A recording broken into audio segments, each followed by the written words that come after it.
বিসমিল্লাহির রহমানির রহিম। আসসালামু আলাইকুম। আজকের ভিডিওতে আপনারা শুনবেন কোরআন ও বিজ্ঞানের আলোকে একটি গবেষণামূলক আলোচনা। গবেষণাটি করেছেন আমাদের প্রিয় রুম্মান আকবর ভাই। চলুন শুরু করা যাক। স্টোরিজ অফ ইসলাম বাংলার জগতে আপনাকে স্বাগতম। হাদিসের সত্যতার প্রমাণ ও কল্পনার অবসান। দাজ্জাল সম্পর্কে সব মুসলিমই কম বেশি জানেন, তাই তার সম্পর্কে শুধু সেই হাদিসগুলো বলা হবে যেগুলো তার অবস্থানের সাথে জড়িত। পরম করুণাময় অসীম দয়ালু আল্লাহর নামে। ফাতেমা বিনতে কায়েস রাদিয়াল্লাহু থেকে বর্ণিত, তিনি বলেন, আমি মসজিদে গমন করে নবী করিম সাল্লাল্লাহু আলাইহি ওয়াসাল্লামের সাথে নামাজ আদায় করলাম। আমি ছিলাম মহিলাদের কাতারে। তিনি নামাজ শেষে হাসতে হাসতে উঠে বসলেন। প্রথমে তিনি বললেন, প্রত্যেকেই যেন নিজ নিজ জায়গায় বসে থাকে। এরপর তিনি বললেন, তোমরা কি জানো আমি কেন তোমাদেরকে একত্রিত করেছি? তারা বললেন, আল্লাহ এবং তার রাসূলই ভালো জানেন। অতঃপর তিনি কাহিনী বললেন, আমি তোমাদেরকে এ সংবাদ দেওয়ার জন্য একসাথে করেছি যে তামিমদারি রাহিমাহুল্লাহ ছিল একজন খ্রিস্টান লোক।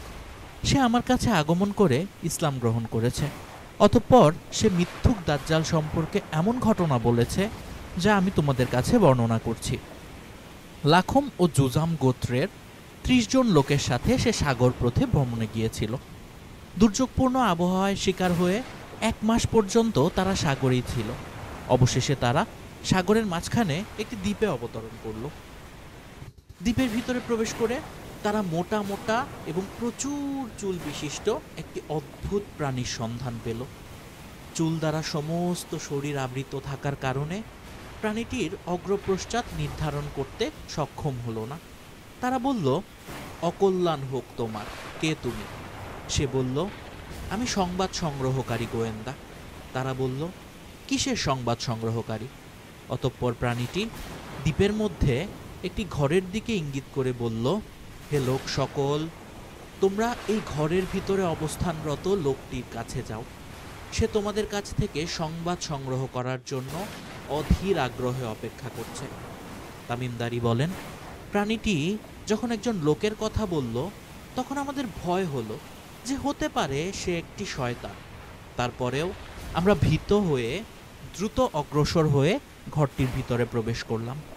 সেখানে প্রবেশ করে আমরা বৃহদাকার একটি মানুষ দেখতে পেলাম।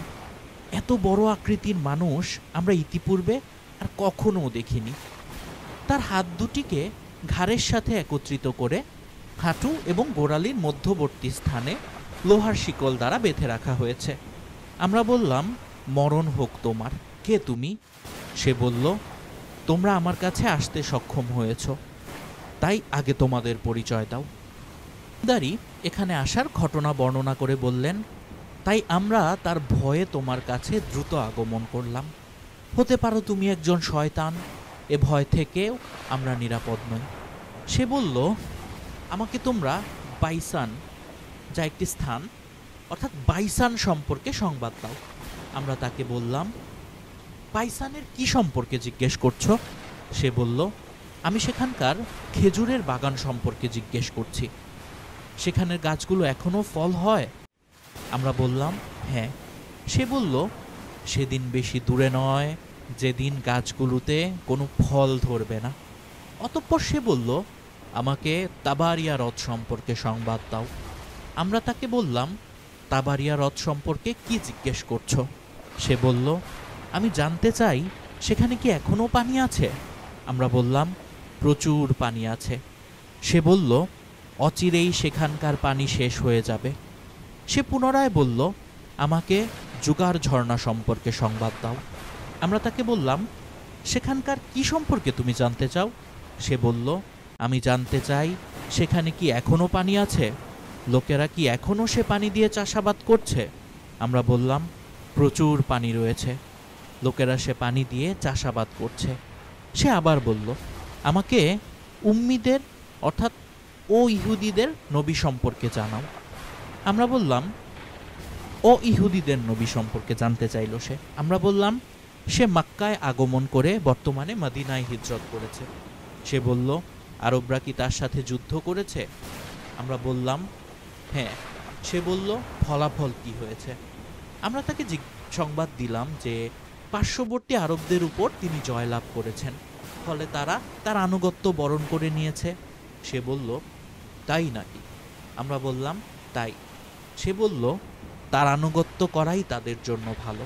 এখন আমার কথা শোনো, আমি হলাম দাজ্জাল। অচিরেই আমাকে বের হওয়ার অনুমতি দেয়া হবে। আমি বের হয়ে 40 দিনের ভিতরে পৃথিবীর সমস্ত দেশ ভ্রমণ করব।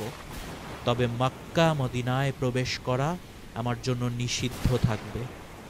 যখনই আমি মক্কা বা মদিনায় প্রবেশ করতে চাইব, তখনই ফেরেশতাগণ কোষমুক্ত তলোয়ার হাতে নিয়ে আমাকে তাড়া করবে। মক্কা মদিনার প্রতিটি প্রবেশ পথে ফেরেশতাগণ পাহারা দিবে। রাবি ফাতিমা রাদিয়াল্লাহু তাআলা আনহা বলেন, রাসূলুল্লাহ সাল্লাল্লাহু আলাইহি ওয়াসাল্লাম হাতের লাঠি দিয়ে জমিনে আঘাত করতে করতে বললেন, এটাই মদিনা, এটাই মদিনা, এটাই মদিনা, অর্থাৎ এখানে দাজ্জাল আসতে পারবে না। অতঃপর রাসূলুল্লাহ সাল্লাল্লাহু আলাইহি ওয়াসাল্লাম মানুষকে লক্ষ্য করে বললেন, তামিমদারির কথাটি আমার কাছে খুবই ভালো লেগেছে। তার বর্ণনা আমার বর্ণনার অনুরূপ হয়েছে, বিশেষ করে মক্কা ও মদিনা সম্পর্কে। শুনে রাখো, সে আছে শাম সাগরে অর্থাৎ ভূমধ্য সাগরে, অথবা ইয়ামান সাগরে অর্থাৎ আরব সাগরে। তা নয়, অর্থাৎ সে শাম সাগরে বা ভূমধ্য সাগরে অথবা ইয়ামেন সাগরে বা আরব সাগরে তা নয়। সে আছে পূর্ব দিকে, এগুলোতে সে নেই। সে আছে পূর্ব দিকে, সে আছে পূর্ব দিকে, সে আছে পূর্ব দিকে, এভাবে বললেন নবীকে। এই বলে তিনি পূর্ব দিকে ইঙ্গিত করে দেখালেন। ফাতেমা বিনতে কায়েস বলেন, আমি এই হাদিসটি নবী করিম সাল্লাল্লাহু আলাইহি ওয়াসাল্লামের নিকট থেকে মুখস্থ করে রেখেছি। এবার আসুন দাজ্জালের বংশ পরিচয় ও আকার আকৃতির দিকে একটু নজর দেওয়া যাক। হাদিস থেকে দাজ্জাল সম্পর্কে আরও যে তথ্যগুলো জানা যায় তা আমরা উল্লেখ করছি। 1. দাজ্জাল হবে বৃহদাকার। 2. একজন যুবক পুরুষ হবে সে। 3. তার শরীরের রং হবে লালচে। 4. সে হবে বেটে। 5. তার মাথার চুল হবে কোকড়া। 6. তার কপাল হবে উঁচু। 7. তার বুক হবে প্রশস্ত। 8. তার চক্ষু হবে টেরা এবং আঙ্গুর ফলের মতো। 9. দাজ্জাল নির্বংশ হবে, তার কোনো সন্তান থাকবে না। 10. তার কপালে আরবিতে লেখা থাকবে কাফির, কাফ ফা রা, এবং তার ডান চোখ হবে অন্ধ, অর্থাৎ সে একচোখা হবে। একচোখা এই কথাটি হয়তো শ্রোতারা অবশ্যই মনে রাখবেন, পরে এর যোগ দেখানো হবে ইনশাআল্লাহ। এই হচ্ছে দাজ্জালের শারীরিক বৈশিষ্ট্য। হাদিস অনুযায়ী দাজ্জালের বংশ পরিচয় সম্পর্কে হাদিসে জানা যায়, দাজ্জাল জন্ম নিবে ইহুদির ঘরে। তার বাবা মা 30 বছর যাবৎ নিঃসন্তান থাকবে। তার বাবা মা হবে লম্বা হালকা গোশতওয়ালা পুরুষ।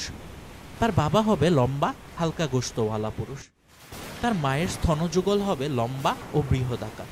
তার দুচোখ ঘুমাবে অথচ অন্তর ঘুমাবে না। সে হবে দীর্ঘজীবী। আগের পর্বে উল্লেখিত হাদিসে বলা হয়েছে যে দাজ্জাল হয় শাম সাগর বা বাহরুস শাম অথবা ইয়ামেন সাগর বা বাহরুল ইয়ামান, এই সব জায়গায় দাজ্জাল আছে, অর্থাৎ পূর্ব দিকে। মূল আলোচনা যাওয়ার আগে আমরা এই 5টি বিষয়ের দিকে সবার দৃষ্টি আকর্ষণ করছি। দাজ্জাল হবে দীর্ঘজীবী। দাজ্জাল তার চোখ হবে অন্ধ অর্থাৎ একচোখা। সে আছে শাম সাগরে বা ইয়ামেন সাগরে। সে আছে পূর্ব সাগরের এক দ্বীপে। রাসূল সাল্লাল্লাহু আলাইহি ওয়াসাল্লাম অথবা বললেও আমি ওই দুই অথবাতেই গুরুত্ব আরোপ করছি, কারণ এটাই আমার ইয়াকিন যে আল্লাহ তার রাসূলের মুখ থেকে কোনো নিষ্ফল কথা বের করতেন না। এই 5টি জিনিস বিশ্লেষণ করলেই রোমহর্ষক ফল বেরিয়ে আসবে ইনশাআল্লাহ। রাসূল সাল্লাল্লাহু আলাইহি ওয়াসাল্লাম দাজ্জালের দ্বীপ সম্পর্কে বলেছেন, সে শাম সাগরে আছে অথবা ইয়ামেন সাগরে আছে। সে আছে পূর্ব দিকে, সে আছে পূর্ব দিকে, সে আছে পূর্ব দিকে। মধ্যপ্রাচ্যের বিশেষ করে মিশর, সৌদি আরব ও ফিলিস্তিনের অধিকাংশ মুফতি ইসলামী গবেষক। বিশেষ করে মিশরের মুফতিরা বিজ্ঞান ও ইতিহাসের আলোকে ইসলামের প্রায় প্রতিটি বিষয়কে সত্য বলে প্রমাণিত করেছেন। দাজ্জালের দ্বীপের অবস্থান নিয়ে মধ্যপ্রাচ্যে বহুদিন হলো গবেষণা চলছে। এদের কেউ কেউ বলছেন ইংল্যান্ড হচ্ছে দাজ্জালের দ্বীপ, কেউ স্পেনের ইবিজা দাজ্জালের দ্বীপ বলছে, আবার কেউ ওমানের মাসিরা দাজ্জালের দ্বীপ বলছে, কেউ বলছে আরব সাগরের ক্রোজের দ্বীপ, কেউ বলছে বারমুডা ট্রায়াঙ্গেলে আছে দাজ্জালের দ্বীপ। এই 5টি অভিমতের সাথেই আমি ভিন্ন মত পোষণ করি, কারণ রাসূলুল্লাহ সাল্লাল্লাহু আলাইহি ওয়াসাল্লাম পরিষ্কার করে সাগরের নাম উল্লেখ করে দিয়েছেন। আর আল কোরআন রাসূলুল্লাহ সাল্লাল্লাহু আলাইহি ওয়াসাল্লাম সম্পর্কে বলেছেন, সে যা বলে তা নিজ থেকে বলে না, বরং আমি যা বলি সে তাই বলে, অর্থাৎ আল্লাহ যা বলে রাসূল তাই বলে। তাই রাসূলুল্লাহ সাল্লাল্লাহু আলাইহি ওয়াসাল্লামের অথবাগুলোকেও আমাদের গুরুত্ব দিতে হবে। জেনে নেওয়া যাক শাম ও ইয়ামেন সাগর বলতে কি বোঝাতো। শাম সাগর, শাম বৃহত্তর সুরিয়ার প্রাচীন নাম। এই সুরিয়াকেই গ্রিকরা বলতো সিরিয়া, সেই থেকে আজকের সিরিয়া। কিন্তু শাম সিরিয়া বলতে এক বিস্তৃত ভূখণ্ড বোঝাতো। বর্তমান ভূমধ্যসাগরের সমগ্র পূর্ব উপকূল জুড়েই বিস্তৃত ছিল এই দেশ। এই দেশ যেহেতু ক্রিট পর্যন্ত প্রসারিত, উপসাগরে বলা হতো শামসাগর। ভূমধ্য বা মেডিটেরিয়ান দুটোই তুলনামূলক আধুনিক নাম। রাসূলুল্লাহ সাল্লাল্লাহু আলাইহি ওয়াসাল্লামের জমানায় চিহ্নিত অংশটিকে বলা হতো শামসাগর এবং গোটা ভূমধ্য সাগরকে বলা হতো রোম সাগর। তাই পশ্চিমের ইবিজা, ইংল্যান্ড, বারমুডা ট্রায়াঙ্গেলকে আমি গোনায় ধরব না, যেহেতু এগুলো প্রাচীন শামসাগরের বাহিরে। ইয়েমেন সাগর সম্পর্কে বলতে হয় রাসূলুল্লাহ সাল্লাল্লাহু আলাইহি ওয়াসাল্লামের নেতৃত্বে আরব নামক রাষ্ট্র প্রতিষ্ঠা হওয়ার বহু আগে থেকে ইয়ামেন নামক এক উন্নত দেশ ছিল। এর মূল সীমা আজও অপরিবর্তিত আছে হাজার হাজার বছর ধরে। আর ইয়ামেন সাগর বলতে বর্তমান এডেন উপসাগর বোঝাতো। দস্যু জাতি ব্রিটিশরা ইয়ামেন উপকূলে তাদের অবৈধ বসতি স্থাপনের আগ পর্যন্ত এডেন উপসাগর ইয়েমেন সাগর নামেই পরিচিত ছিল। ব্রিটিশরাই একটি সমুদ্র বন্দরের অর্থাৎ আদান, ইংরেজিতে এডেন নামানুসারে এর নতুন নাম দেয় এডেন উপসাগর। অতএব ইয়ামেন সাগর নিঃসন্দেহে বর্তমান এডেন উপসাগরই। তাই ক্রোজেট দ্বীপ কখনোই ইয়ামেন সাগরে অবস্থিত দাজ্জালের সেই সম্ভাব্য দ্বীপ হতে পারে না, কারণ আরব সাগর ইয়ামেন সাগরের বাহিরে, আর ক্রোজেট দ্বীপ মূলত ভারত মহাসাগরে অবস্থিত। ইয়েমেন ও শাম সাগরের অবস্থান চিহ্নিত হলো আমাদের মানচিত্রে পূর্ব দিকে, অর্থাৎ পূর্ব দিকে নবীজি যে বলেছেন এটা নিয়েও অনেক মত আছে। অনেকে বলেন পিলাউ, অনেকে ফিলিপাইন, অনেকে মালয়েশিয়া ও অনেকে ইন্দোনেশিয়ার দ্বীপ বলেন। কিন্তু মিশরীয় গবেষকদের মতে এর অবস্থান পারস্য উপসাগরে। তারা মাদিনাতুত তয়্যিবা থেকে সোজা পশ্চিমে যে দ্বীপটি দেখতে পান সেটি হচ্ছে সংযুক্ত আরব আমিরাতের সিরবানি ইয়াস দ্বীপ। ওনাদের মতে এটি দাজ্জালের দ্বীপ, কারণ মাদিনা থেকে সোজা পূর্ব দিকে গেলে প্রথমেই এই দ্বীপ পড়ে। আরবরা পারস্য, ইরান ব্যবসায়ের জন্য প্রায়ই যেতেন। আর তামিম আদ-দারি রাহিমাহুল্লাহর সমুদ্রযাত্রা ছিল ব্যবসার উদ্দেশ্যে। তামিম আদ-দারি রাহিমাহুল্লাহ লাক্স ও জুজাম গোত্রের লোকদের সাথে সমুদ্রযাত্রার কথা বলেছেন, যাদের আবাস ছিল পারস্য উপসাগরের এই উপকূলে। আরও পূর্বে গেলে পরে বাংলাদেশের মেঘনার মোহনা, এখানে কি এখনও ঠিক ওই সমান্তরাল রেখায় কোনো দ্বীপ নেই, কিন্তু বাংলাদেশে অধিকাংশ লঞ্চডুবি এই মেঘনার মোহনাতেই হয়ে থাকে। কি আছে তুর্কি, ইয়েমেন ও আরব আমিরাতের এসব দ্বীপে, যার কারণে এগুলোর কথা বলা হচ্ছে। দাজ্জালের দ্বীপের অবস্থান আমার আবিষ্কৃত নয়। খ্রিস্টান, শিয়া, কাদিয়ানি, মুনাফিকরা নিজ নিজ মর্জি মাফিক দাজ্জালের দ্বীপকে চিহ্নিত করেছে। আমি এদের থেকে হাদিস সমর্থিত মুসলিম মতকেই গ্রহণ করেছি মাত্র। দাজ্জাল সম্পর্কে বিভিন্ন ধর্মাবলম্বীদের মাঝে বিভিন্ন মত প্রচলিত আছে। যেমন শিয়াদের মতে সৌদি আরবের গ্র্যান্ড মুফতি দাজ্জাল, যেহেতু ওনার এক চোখ অন্ধ। খ্রিস্টানদের মতে মোল্লা মোহাম্মদ উমারাই দাজ্জাল, কারণ ওনার এক চোখ অন্ধ। কাদিয়ানীদের মতে দাজ্জাল বলে কোনো মানুষ নেই, এটা মূলত ইয়াহুদীদের সভ্যতা ও তাদের নতুন জঙ্গি বিমান কাফির। দাজ্জালের দ্বীপকেও তাই ইয়াহুদি, নাসারা ও কাদিয়ানি শিয়ারা নিজ নিজ খেয়াল খুশি মতো চিহ্নিত করেছে। মুসলিমদের মাঝেও দাজ্জালের দ্বীপ নিয়ে একাধিক মত আছে, কিন্তু আমি মিশরীয় ও ফিলিস্তিনি ওলামাদের মতকেই সমর্থন করি, কারণ হাদিস, ভূগোল ও ইতিহাসে তাদের এই মতকেই সমর্থন করে। গত পর্বে রাসূলুল্লাহ সাল্লাল্লাহু আলাইহি ওয়াসাল্লামের বর্ণিত 3টি দ্বীপ নিয়েই বলেছিলাম। এখন কথা হচ্ছে কি আছে এসব দ্বীপে। এই 3টি দ্বীপেরই একটি সাধারণ বৈশিষ্ট্য আছে, সেগুলো হচ্ছে যে এই 3টি দ্বীপের স্থলভাগের আকৃতির কালপুরুষের মতো। বিশ্বে আর কোথাও পাওয়া যায় না এমন উদ্ভিদ এই দ্বীপে আছে।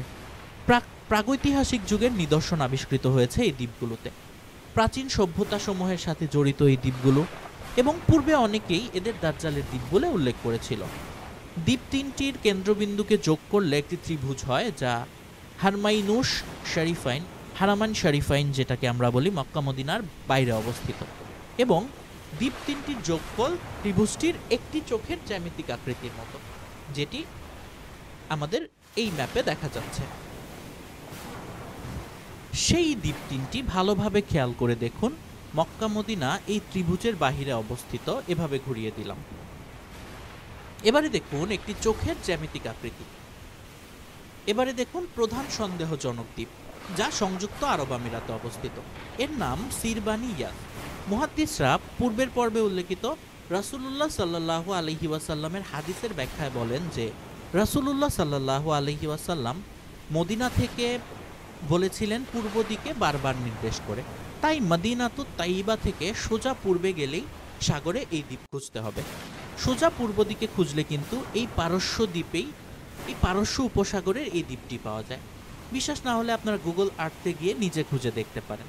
আর তামিম আদ-দারির যেই বানু লাখম ও জুজামের লোকদের সাথে সমুদ্র যাত্রায় বেরিয়েছিলেন, সেই গোত্র দুটির অবস্থান ছিল এই দ্বীপের পশ্চিম উপকূলে পারস্য উপসাগরের তীরে। এবার দেখুন এই দ্বীপের আকৃতি উপগ্রহ থেকে কেমন দেখা যায়, ঠিক যেন কালপুরুষ। প্রাচীন মিশরীয় হোরাস, আরবিতে আদাস সুরাত আর গ্রিক অরিয়ন একই জিনিস। আর দেখুন এই হচ্ছে অরিয়ন, এবং এটি হচ্ছে পাশাপাশি শিরবানি ইয়াস দ্বীপ ও কালপুরুষ।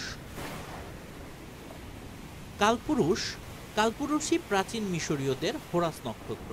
তুর্কির সেদির দ্বীপের প্রাচীন নাম ক্লিওপেট্রা।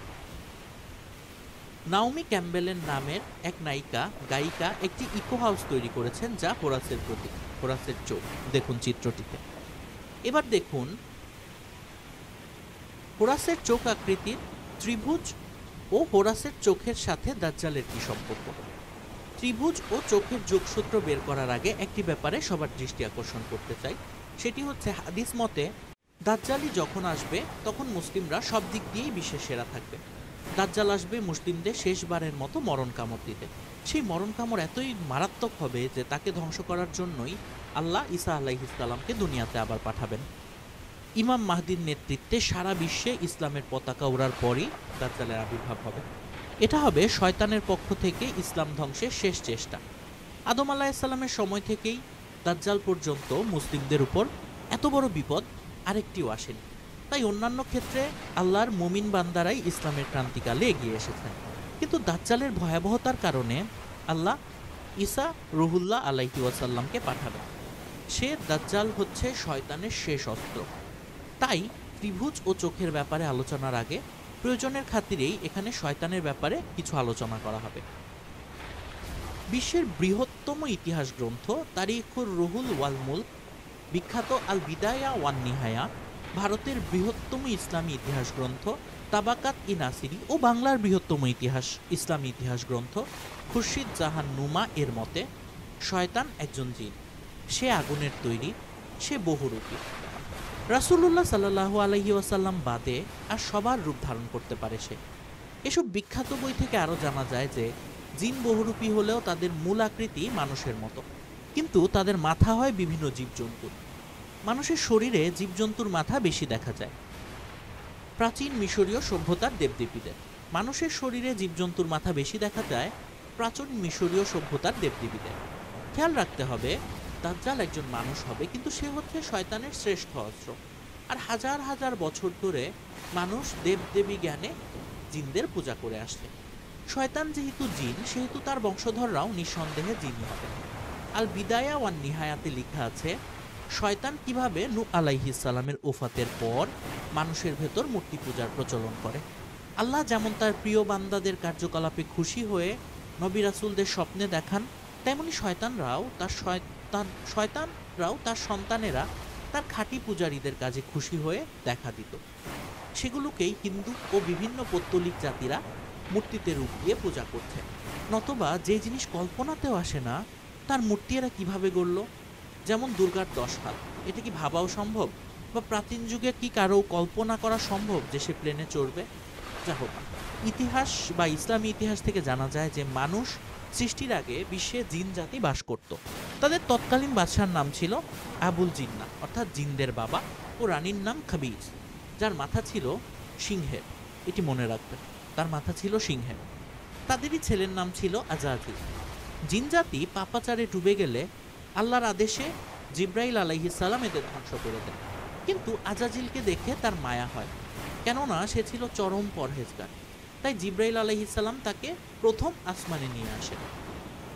আমি এখানেই সবার দৃষ্টি আকর্ষণ করছি যে জিন জাতি কিন্তু শেষ হয়ে যায়নি, কারণ আজাজিল তখনও বেঁচে। ক্রমান্বয়ে সে ফেরেশতাদের শিক্ষকে পরিণত হয় এবং এর ভিতরে তার সন্তান সন্ততি হয়। মুমিন অবস্থায় জন্মানো এসব জিন সন্তানরাই ভালো জিন। আর আমার ইসলামী ইতিহাসের উৎস সম্পর্কে বলে নেওয়া যাক। তারিখুল রুহুল ওয়াল মুলকের লেখক মোহাম্মদ ইবনে জারির আত-তাবারি রহিমাহুল্লাহ ইতিহাস ও হাদিস সংগ্রহের জন্য প্রায় সমগ্র বিশ্ব পরিভ্রমণ করেন এবং বর্তমানে বিলুপ্ত বহু গ্রন্থের সাহায্যে প্রতিদিন 40 পৃষ্ঠা করে 40 বছর ধরে বিশ্বের এই বৃহত্তম ইতিহাস গ্রন্থ রচনা করেন। তিনি একজন বিখ্যাত মুহাদ্দিস ও তাবেঈ ছিলেন এবং 1 লাখ হাদিস সংগ্রহ করেন। তিনি কোনো তথ্যকে ততক্ষণ পর্যন্ত লিপিবদ্ধ করতেন না যতক্ষণ পর্যন্ত না একাধিক বিশ্বস্ত ব্যক্তি তাকে সমর্থন করতেন। সেই সাথে কোনো নির্ভরযোগ্য ইতিহাস গ্রন্থে তা উল্লেখ থাকত। আর আল বিদায়া ওয়ান নিহায়ার লেখক আল্লামা ইবনে কাসির রহিমাহুল্লাহ সম্পর্কে বলতে হয়, তার বই বিশ্বের বৃহত্তম না হলেও এবং তিনি গোটা বিশ্ব পরিভ্রমণ না করলেও তিনিও ইতিহাস রচনায় একই পদ্ধতি অবলম্বন করেন বিধায় তার তথ্য বিশুদ্ধ। প্রাচীন মিশরের সাথে ইসলামে উল্লেখিত শয়তানের ইতিহাসের কিছু অদ্ভুত সাদৃশ্যতা এখানে দেয়া হলো। প্রাচীন মিশরীয় পুরাণ মতে সূর্য দেবতা রে মানুষের পাপের কারণে মানব জাতিকে ধ্বংস করে দেওয়ার জন্য হাথর সেখমেতকে দুনিয়াতে পাঠান। হাথর নৃশংসভাবে মানুষদের হত্যা করতে থাকেন। এতে রে এর মনে দয়া হয়। রে অর্থাৎ প্রাচীন মিশরীয়দের স্রষ্টা হাথরকে মদ খাইয়ে মাতাল করে দেন। এতে একজন করে কোনো কোনো মতে কয়েকজন মানুষ বেঁচে যান। সেই মানুষই কালক্রমে বংশ বিস্তার করে আবার জাতি গঠন করে। ইসলামী ও মিশরীয় সূত্রগুলোর সাদৃশ্যতা নিম্নরূপ। মানুষের পাপের কারণে স্রষ্টা আল্লাহ শাস্তিস্বরূপ মানব জাতিকে ধ্বংস করে দিতে পারতেন এবং ধ্বংস করে দিতে মনস্থ করেন। স্রষ্টা অর্থাৎ আল্লাহ একজনকে তার বান্দাদের ধ্বংস করার জন্য প্রেরণ করেন, কিন্তু প্রেরিত ব্যক্তি অর্থাৎ আমরা যাকে ফেরেশতা বলতে পারি একজন বাদে বাকি সবাইকে ধ্বংস করে দেন। সেই একজনই বংশ বিস্তার করে এবং গত পর্বে বলেছিলাম সেই আজাজিল শয়তান। এর মায়ের মাথা ছিল সিংহের, আর মিশরীয় ধ্বংসদেবী হাতরের মাথাও ছিল সিংহের। জানি প্রশ্ন উঠতে পারে, ইসলামে জিন জাতির কথা বলা হয়েছে কিন্তু মিশরীয় সভ্যতার বলা হয়েছে জিন জাতির কথা, আর ইসলামে জিব্রাইল আলাইহিস সালামের মনে দয়া হওয়ার কথা বলা হয়েছে, কিন্তু মিশরীয় সূত্রে বলা হয়েছে রে অর্থাৎ স্রষ্টার দয়া হওয়ার কথা। ব্যাপারটা ব্যাখ্যা করা যায়। মানুষের কাছে যেমন শয়তান মাত্রই খারাপ এবং মানুষ নিজেই ফার্স্ট পার্সন, তেমনি জিন শয়তানের কাছেও তারা নিজেরাই ভালো, খারাপটাই ভালো, এবং মানুষ মাত্রই খারাপ। তারা অর্থাৎ শয়তান জিন নিজেরাই ফার্স্ট পার্সন। আর দ্বিতীয় উত্তর হচ্ছে জিব্রাইল আলাইহিস সালাম যে আজাজিলকে হত্যা করেনি এটা অবশ্যই আল্লাহর অজ্ঞাতে হয়, কারণ আল্লাহর অজ্ঞাতে কিছুই ঘটে না, ঘটা সম্ভবও না। তাই এখানে জিব্রাইল আলাইহিস সালামের দয়া হয়েছে, এ কারণেই যে আল্লাহর দয়া হয়েছিল। মিশরীয় মানুষ ও ইসলামী জিন দুটি বিষয়কে উল্টে দিলেই যে উত্তর পাওয়া যায় তা হচ্ছে জিন জাতি ধ্বংসের সেই কাহিনী বিশ্বের উন্নত ও শ্রেষ্ঠতম মিশরীয় সভ্যতায় উল্টোভাবে লিখিত আছে। সেক্ষেত্রে জিব্রাইল আলাইহিস সালাম পরিণত হয়েছেন হাথর সেকমেতে, আর দাজ্জাল পরিণত হয়েছে হোরাসে। বলছিলাম হোরাসি দাজ্জাল, এর প্রমাণ কি? এর আগে জীবনের দেবতা, জীবনের প্রতীক হোরাস সম্পর্কে কিছু বলে নেওয়া যায়। হোরাসের বাবা পাতালের দেবতা, পরলোকের অধিপতি ওসিরিস। মিশরী তত্ত্ববিদদের মতে ওরিসিস ছিলেন তিনি ছিলেন একজন রাজা, কালক্রমে দেবতায় পরিণত হয়। অমিতাভ বচ্চন, সচিন টেন্ডুলকার ও শাহরুখ খানও হিন্দুদের দেবতা। দাক্ষিণাত্যের অনেক জায়গায় শচীনকে নিয়মিত পূজা করা হয়। হিন্দুরা শচীনকে তার খেলার নৈপুণ্যের জন্য দেবতা বানিয়ে ফেলেছেন। যদিও শচীনের জীবনের ব্যর্থতারও কমতি নেই, কিন্তু শচীনের পূজারীরা সেসব কথা স্বীকারই করেন না। একবার চিন্তা করে দেখুন, শচীনের জীবদ্দশাতেই যদি তাকে নিয়ে এমন কথা বলা হয়, তাহলে তার মৃত্যুর হাজার হাজার বছর পর তার উপর কী ধরনের অলৌকিকত্ব আরোপ করা হবে। তেমনি ওরিসিসকেও দেবতায় রূপান্তর করা হয়েছে। লক্ষণীয় ব্যাপার হচ্ছে, শয়তানের বাবা আবুল জিন্নাও কিন্তু জিনদের রাজা ছিল। মিশরীয় পুরাণ মতে হোরাসের মায়ের নাম আইসিস, যে একই সাথে হোরাসের স্ত্রী ও মা। এদের সন্তানই হোরাস। হোরাসের প্রতীক হচ্ছে চোখ। লক্ষণীয় ব্যাপার হচ্ছে, দাজ্জালের সম্পর্কে প্রথমে বলেন নূহ আলাইহিস সালাম। রাসূল সাল্লাল্লাহু আলাইহি ওয়াসাল্লাম দাজ্জালের বর্ণনা দেওয়ার সময় বলেন, আমার পূর্ববর্তী নবীরাও দাজ্জাল সম্পর্কে বলেছিলেন, কিন্তু আমি তোমাদের এমন এক তথ্য দেব যা আমার আগে কেউ বলেনি। তা হচ্ছে, দাজ্জাল হবে অন্ধ, আর আমাদের সৃষ্টিকর্তা অন্ধ নন। রাসূল সাল্লাল্লাহু আলাইহি ওয়াসাল্লাম কেন বললেন আমাদের সৃষ্টিকর্তা অন্ধ নন? কারণ দাজ্জাল নিজেকে আল্লাহ দাবি করবে, তাই রাসূল সাল্লাল্লাহু আলাইহি ওয়াসাল্লাম এ কথা বলেছেন। অর্থাৎ সে কিভাবে সৃষ্টিকর্তা হয় যে নিজেই নিজের অন্ধত্ব নিরাময় করতে পারে না? আর দ্বিতীয় পর্বে উল্লেখিত হাদিসে দেখিয়েছি যে রাসূল সাল্লাল্লাহু আলাইহি ওয়াসাল্লাম বলেছেন, তার ডান চোখ এক চোখ হবে, আর বাঁ চোখ হবে আঙ্গুরের মতো, অর্থাৎ বিস্ফোরিত। কোনো সহিহ হাদিসে এটাও জানা যায় যে রাসূল সাল্লাল্লাহু আলাইহি ওয়াসাল্লাম বলেছেন, আমার পূর্ববর্তী নবী রাসূল দাজ্জাল সম্পর্কে বলেছেন, নিঃসন্দেহে নূহ আলাইহিস সালাম তার উম্মতদের দাজ্জাল সম্পর্কে বলেছিলেন। এতদিন মনে করা হতো যে ৮০০০ বছরের কিছু বেশি প্রাচীন মিশরীয় সভ্যতাই বিশ্বের প্রাচীনতম সভ্যতা, কিন্তু ইসলামী সূত্রসমূহে ইরাককেই বলা হয়েছে উম্মুল বিলাদ, অর্থাৎ সভ্যতা বা শহরের মা। ২০০৫ সালে ইসলামী তথ্যই সত্য বলে প্রমাণিত হয়েছে। প্রাচীন সুমেরীয় শহর উরে ধ্বংসাবশেষের নিচে ৮ ফুট পুরু পলির স্তর পাওয়া গিয়েছে। উরের বয়স ৮০০০ বছর। উরের ধ্বংসাবশেষের নিচে ৮ ফুট পুরু পলির স্তর কল্পনাতীত ভয়াবহ বন্যার সাক্ষ্য দেয়। নূহ আলাইহিস সালামের সময়কার মহাপ্লাবনের সাক্ষ্য দেয়। আর ৮ ফুট পুরু সেই পলির স্তরের নিচে পাওয়া গিয়েছে এমন এক সভ্যতার ধ্বংসাবশেষ যা গড়ে উঠেছিল আজ থেকে ১০,০০০ বছরেরও আগে। প্রাচীন ইয়াহুদি ও মুসলিম প্রত্নতত্ত্ববিদেরা এ ব্যাপারে নিঃসন্দেহ যে এটাই ছিল বিশ্বের প্রাচীনতম সভ্যতা, যা গড়ে তুলেছিল নূহ আলাইহিস সালামের ধ্বংসপ্রাপ্ত জাতি। নূহ আলাইহিস সালাম প্রথম দাজ্জাল সম্পর্কে বলেছিলেন যখন আর কোথাও সভ্য জনবসতি ছিল না। বিশ্বের অনেক সভ্যতাই মেসোপটেমীয় সভ্যতার কাছে ঋণী, যেমন সিন্ধু সভ্যতা, যে সুমেরীয় গড়া। এ ব্যাপারে প্রত্নতত্ত্ববিদেরা এখন নিঃসন্দেহ। এই মেসোপটেমিয়া থেকেই সূর্যের উপাসনা ও ধাপে ধাপে ইমারত নির্মাণের কৌশল মিশরীয় সভ্যতায় সংযোজিত হয়। সেই সাথে আসে দাজ্জালের ভবিষ্যৎবাণী। দাজ্জাল মিশরে প্রবেশ করে হোরাস হিসেবে, হোরাসের প্রাচীনতম এই মূর্তি।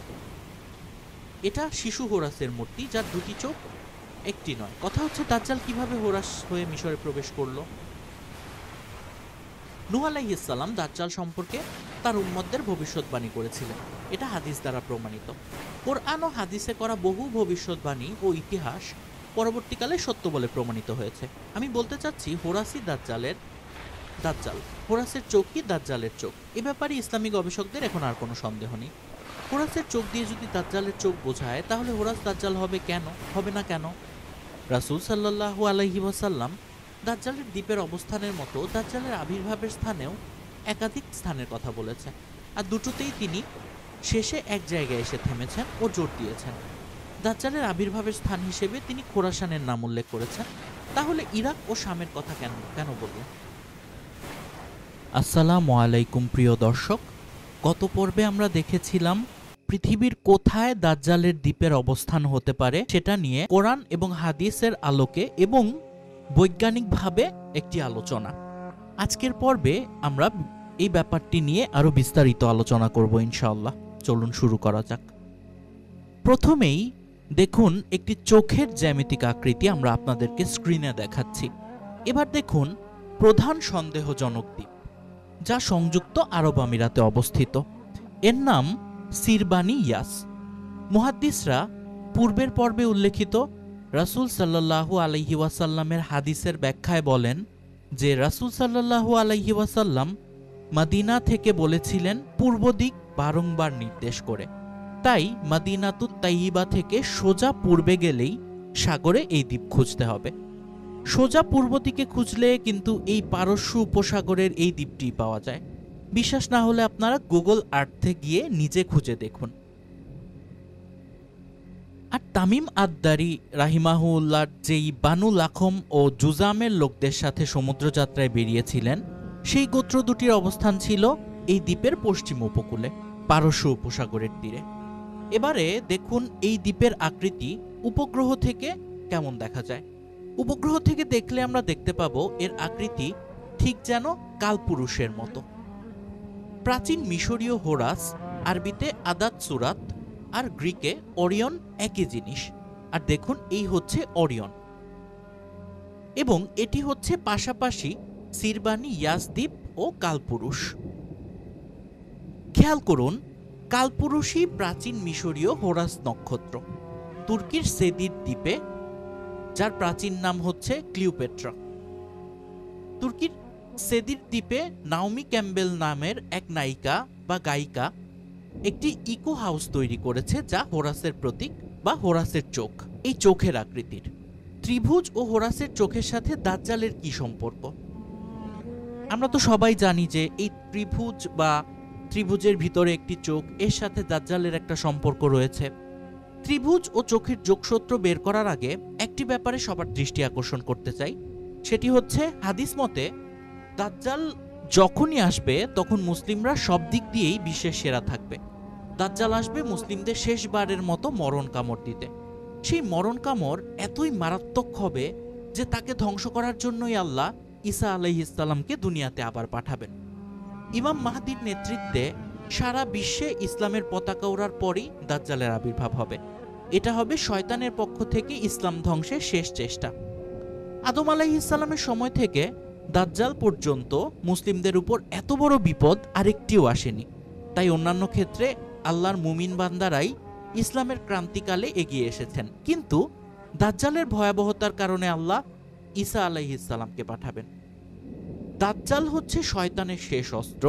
তাই ত্রিভুজ ও চোখের ব্যাপারে আলোচনার আগে প্রয়োজনের খাতিরে এখানে শয়তানের ব্যাপারে কিছু আলোচনা করা হবে। বিশ্বের বৃহত্তম ইতিহাস গ্রন্থ তারিখুল রুহুল ওয়াল মুলক, বিখ্যাত আল বিদায়া ওয়ান নিহায়া, ভারতের বৃহত্তম ইসলামী ইতিহাস গ্রন্থ তাবাকাতি নাসিরি ও বাংলার বৃহত্তম ইসলামী ইতিহাস গ্রন্থ খুরশিদ জাহান নুমা এর মতে শয়তান একজন জিন। সে আগুনের তৈরি, সে বহুরূপী। রাসূল সাল্লাল্লাহু আলাইহি ওয়াসাল্লাম বাদে আর সবার রূপ ধারণ করতে পারে শয়তান। এসব বিখ্যাত বই থেকে আরো জানা যায় যে জিন বহুরূপী হলেও তাদের মূল আকৃতি মানুষের মতো, কিন্তু তাদের মাথা হয় বিভিন্ন জীবজন্তুর। মানুষের শরীরে জীবজন্তুর মাথা বেশি দেখা যায় প্রাচীন মিশরীয় সভ্যতার দেবদেবীদের। খেয়াল রাখতে হবে, দাজ্জাল একজন মানুষ হবে, কিন্তু সে হচ্ছে শয়তানের শ্রেষ্ঠ অস্ত্র। আর হাজার হাজার বছর ধরে মানুষ দেবদেবী জ্ঞানে জিনদের পূজা করে আসছে। শয়তান যেহেতু জিন, সেহেতু তার বংশধররাও নিঃসন্দেহে জিনই হবে। আল বিদায়া ওয়ান নিহায়াতে লেখা আছে শয়তান কিভাবে নূহ আলাইহিস সালামের ওফাতের পর মানুষের ভেতর মূর্তি পূজার প্রচলন করে। আল্লাহ যেমন তার প্রিয় বান্দাদের কার্যকলাপে খুশি হয়ে নবী রাসূলদের স্বপ্ন দেখান, তেমনি শয়তানও তার সন্তানেরা তার খাঁটি পূজারীদের কাজে খুশি হয়ে দেখা দিত। সেগুলোকেই হিন্দু ও বিভিন্ন পৌত্তলিক জাতিরা মূর্তিতে রূপ দিয়ে পূজা করতে শুরু করে। নতবা যে জিনিস কল্পনাতেও আসে না তার মূর্তি এরা কিভাবে গড়ল, যেমন দুর্গার 10 হাত, এটা কি ভাবাও সম্ভব? বা প্রাচীন যুগে কি কারো কল্পনা করা সম্ভব যে সে প্লেনে চড়বে? যাই হোক, ইসলামী ইতিহাস থেকে জানা যায় যে মানুষ সৃষ্টির আগে বিশ্বে জিন জাতি বাস করত। তাদের তৎকালীন বাদশার নাম ছিল আবুল জিন্না বা জিনদের বাবা, ও রানীর নাম ছিল খাবিস, যার মাথা ছিল সিংহের। এই কথাটি মনে রাখবেন। তাদের ছেলের নাম ছিল আজাজিল। জিনজাতি পাপাচারে ডুবে গেলে আল্লাহর আদেশে জিব্রাইল আলাইহিস সালাম এদের ধ্বংস করে দেন। কিন্তু আজাজিলকে দেখে তার মায়া হয়, কেননা সে ছিল চরম পরহেজগার। তাই জিব্রাইল আলাইহিস সালাম তাকে প্রথম আসমানে নিয়ে আসেন। আমি এখানেই সবার দৃষ্টি আকর্ষণ করছি যে জিন জাতি কিন্তু শেষ হয়ে যায়নি, কারণ আজাজিল তখনও বেঁচে আছে। এবং আজও বেঁচে আছে। ক্রমান্বয়ে সে ফেরেশতাদের শিক্ষকে পরিণত হয় এবং এর ভেতরে তার সন্তান সন্ততি হয়। মুমিন অবস্থায় জন্মানো এসব জিন সন্তানরাই ভালো জিন। আর ইসলামী ইতিহাসের উৎস সম্পর্কে বলে নেওয়া যাক।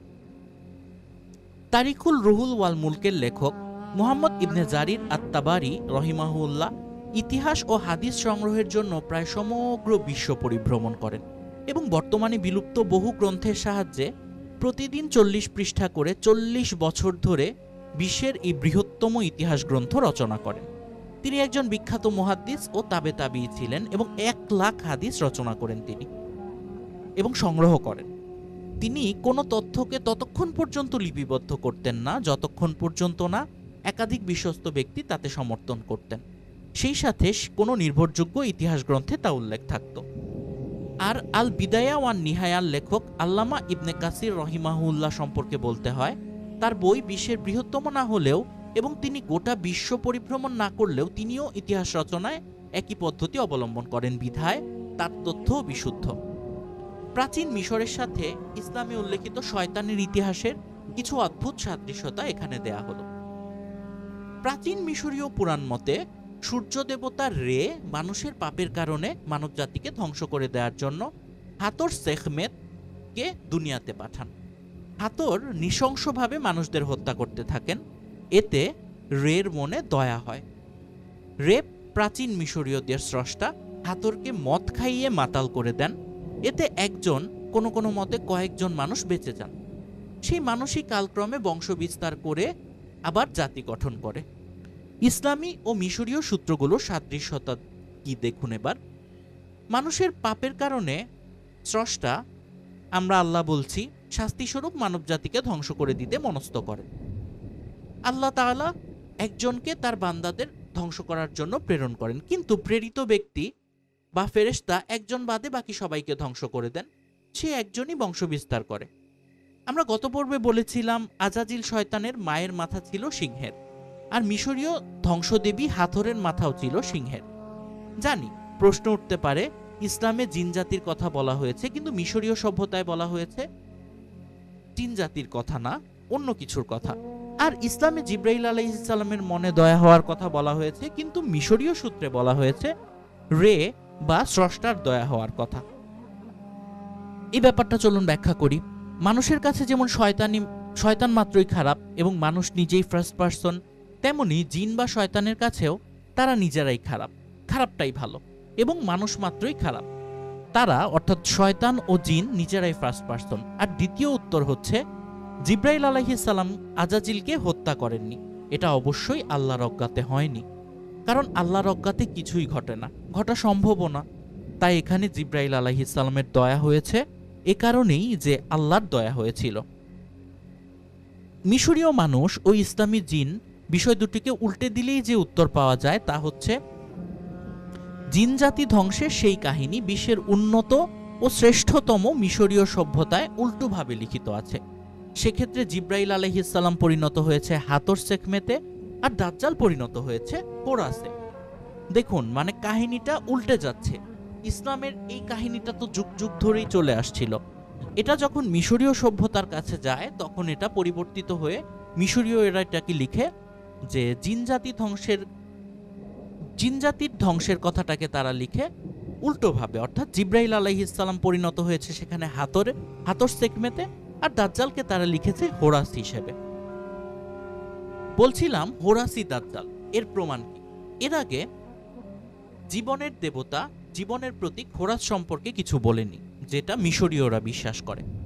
হোরাসের বাবা পাতালের দেবতা, পরলোকের অধিপতি ওসিরিস। মিশরীয় তত্ত্ববিদদের মতে ওরিসিস সত্যিই ছিলেন। তিনি ছিলেন একজন রাজা, কালক্রমে দেবতায় পরিণত হয়। অমিতাভ বচ্চন, সচিন টেন্ডুলকার ও শাহরুখ খানও হিন্দুদের দেবতা। দাক্ষিণাত্যের অনেক জায়গায় সচিনকে নিয়মিত পূজা করা হয়। হিন্দুরা সচিনকে তার খেলার নৈপুণ্যের জন্য দেবতা বানিয়ে ফেলেছেন। যদিও সচিনের জীবনে ব্যর্থতারও কমতি নেই, কিন্তু সচিনের পূজারীরা সেসব কথা স্বীকারই করেন না। একবার চিন্তা করে দেখুন তো, সচিনের জীবদ্দশাতেই যদি তাকে নিয়ে এমন কথা বলা হয়, তাহলে তার মৃত্যুর হাজার হাজার বছর পর তার উপরে কি ধরনের অলৌকিকত্ব আরোপ করা হবে। তেমনি ওরিসিসকেও দেবতায় রূপান্তর করা হয়েছে। লক্ষণীয় ব্যাপার হচ্ছে শয়তানের বাবা আবুল জিন্নাও কিন্তু জিনদের রাজা ছিলেন। মিশরীয় পুরাণ মতে হোরাসের মায়ের নাম আইসিস, যে একই সাথে হোরাসের স্ত্রী ও মা। এদের সন্তানই হোরাস। হোরাসের প্রতীক হচ্ছে চোখ। লক্ষণীয় ব্যাপার হচ্ছে দাজ্জালের সম্পর্কে প্রথমে বলেন নূহ আলাইহিস সালাম। রাসূল সাল্লাল্লাহু আলাইহি ওয়াসাল্লাম দাজ্জালের বর্ণনা দেওয়ার সময় বলেন, আমার পূর্ববর্তী নবীরাও দাজ্জাল সম্পর্কে বলেছিলেন, কিন্তু আমি তোমাদের এমন এক তথ্য দেব যা আমার আগে কেউ বলেনি। তা হচ্ছে দাজ্জাল হবে অন্ধ, আর আমাদের সৃষ্টিকর্তা অন্ধ নন। রাসূল সাল্লাল্লাহু আলাইহি ওয়াসাল্লাম কেন বললেন আমাদের সৃষ্টিকর্তা অন্ধ নন? কারণ দাজ্জাল নিজেকে আল্লাহ দাবি করবে, তাই রাসূল সাল্লাল্লাহু আলাইহি ওয়াসাল্লাম এ কথা বলেছেন। অর্থাৎ সে কিভাবে সৃষ্টিকর্তা হয় যে নিজেই নিজের অন্ধত্ব নিরাময় করতে পারে না। আর দ্বিতীয় পর্বে উল্লেখিত হাদিসে দেখিয়েছি যে রাসূল সাল্লাল্লাহু আলাইহি ওয়াসাল্লাম বলেছেন তার ডান এক চোখ হবে আর বাঁ চোখ হবে আঙ্গুরের মতো বিস্ফোরিত।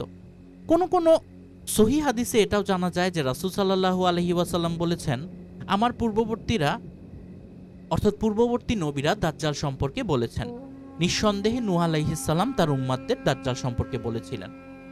এতদিন মনে করা হতো যে ৮০০০ বছরেরও কিছু বেশি প্রাচীন মিশরীয় সভ্যতাই বিশ্বের প্রাচীনতম সভ্যতা, কিন্তু ইসলামী সূত্রসমূহেই ইরাককেই বলা হয়েছে উম্মুল বিলাদ বা সভ্যতা বা শহরের মা। ২০০৫ সালে ইসলামী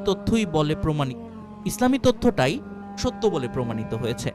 প্রাচীন সুমেরীয় শহর উরের ধ্বংসাবশেষের নিচে ৮ ফুট পুরু পলিস্তর পাওয়া গিয়েছে। উরের বয়স ৮০০০ বছর। উরের ধ্বংসাবশেষের নিচে ৮ ফুট পুরো পলিস্তর কল্পনাতীত ভয়াবহ বন্যার সাক্ষ্য দেয়। নূহ আলাইহিস সালামের সময়কার মহাপ্লাবনের পলিস্তর কল্পনাতীত ভয়াবহ বন্যার সাক্ষ্য দেয়, এবং এই পলিস্তর সাক্ষ্য দেয় ৮ ফুট পুরো সেই পলিস্তরের নিচে পাওয়া গিয়েছে এমন এক সভ্যতার ধ্বংসাবশেষ যা গড়ে উঠেছিল আজ থেকে ১০,০০০ বছরেরও আগে। চিন্তা করা যায়। খ্রিস্টান ও ইহুদিরা এবং মুসলিম প্রত্নতত্ত্ববিদরা এ ব্যাপারে নিঃসন্দেহ যে এটাই ছিল বিশ্বের প্রাচীনতম সভ্যতা, যা গড়ে তুলেছিলেন নূহ আলাইহিস সালামের ধ্বংসপ্রাপ্ত জাতি।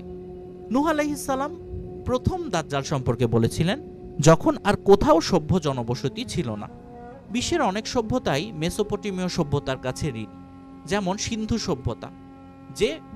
সিন্ধু সভ্যতা যে সুমেরীয়দের গড়া, এ ব্যাপারে প্রত্নতত্ত্ববিদরা এখন নিঃসন্দেহ। এই মেসোপটেমিয়া থেকেই সূর্যের উপাসনা ও ধাপে ধাপে ইমারত নির্মাণের কৌশল মিশরীয় সভ্যতায় সংযোজিত হয়। সেই সাথে আসে দাজ্জালের ভবিষ্যৎবাণী।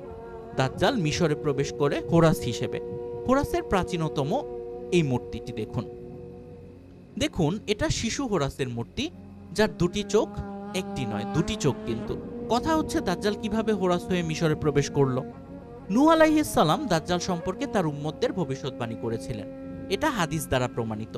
কোরআন ও হাদিসে করা বহু ভবিষ্যৎবাণী ও ইতিহাস পরবর্তীকালে সত্য বলে প্রমাণিত হয়েছে। আমি বলতে চাচ্ছি হোরাসই দাজ্জাল। হোরাসের চোখই যে দাজ্জালের চোখ, এ ব্যাপারে ইসলামী গবেষকদের এখন আর কোনো সন্দেহ নেই। হোরাসের চোখ নিয়ে যদি দাজ্জালের চোখ বোঝায়, তাহলে হোরাস দাজ্জাল হবে না কেন? রাসূল সাল্লাল্লাহু আলাইহি ওয়াসাল্লাম দাজ্জালের দ্বীপের অবস্থানের মতো দাজ্জালের আবির্ভাবের স্থানের ক্ষেত্রেও একাধিক স্থানের কথা বলেছেন, আর এ দুটিতেই তিনি শেষে এক জায়গায় এসে থেমেছেন ও জোর দিয়েছেন।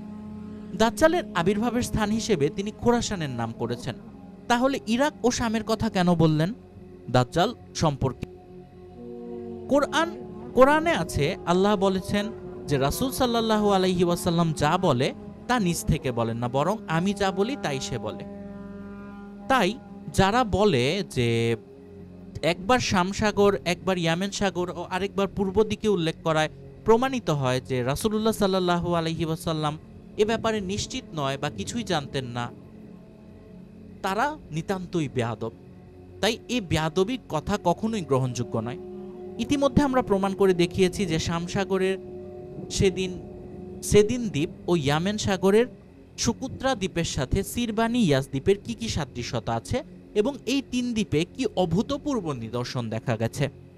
আমার দৃঢ় বিশ্বাস, রাসূল সাল্লাল্লাহু আলাইহি ওয়াসাল্লামের প্রতিটি ভবিষ্যৎবাণীতে উল্লেখিত কোনো স্থানকে অবহেলা করা যাবে না।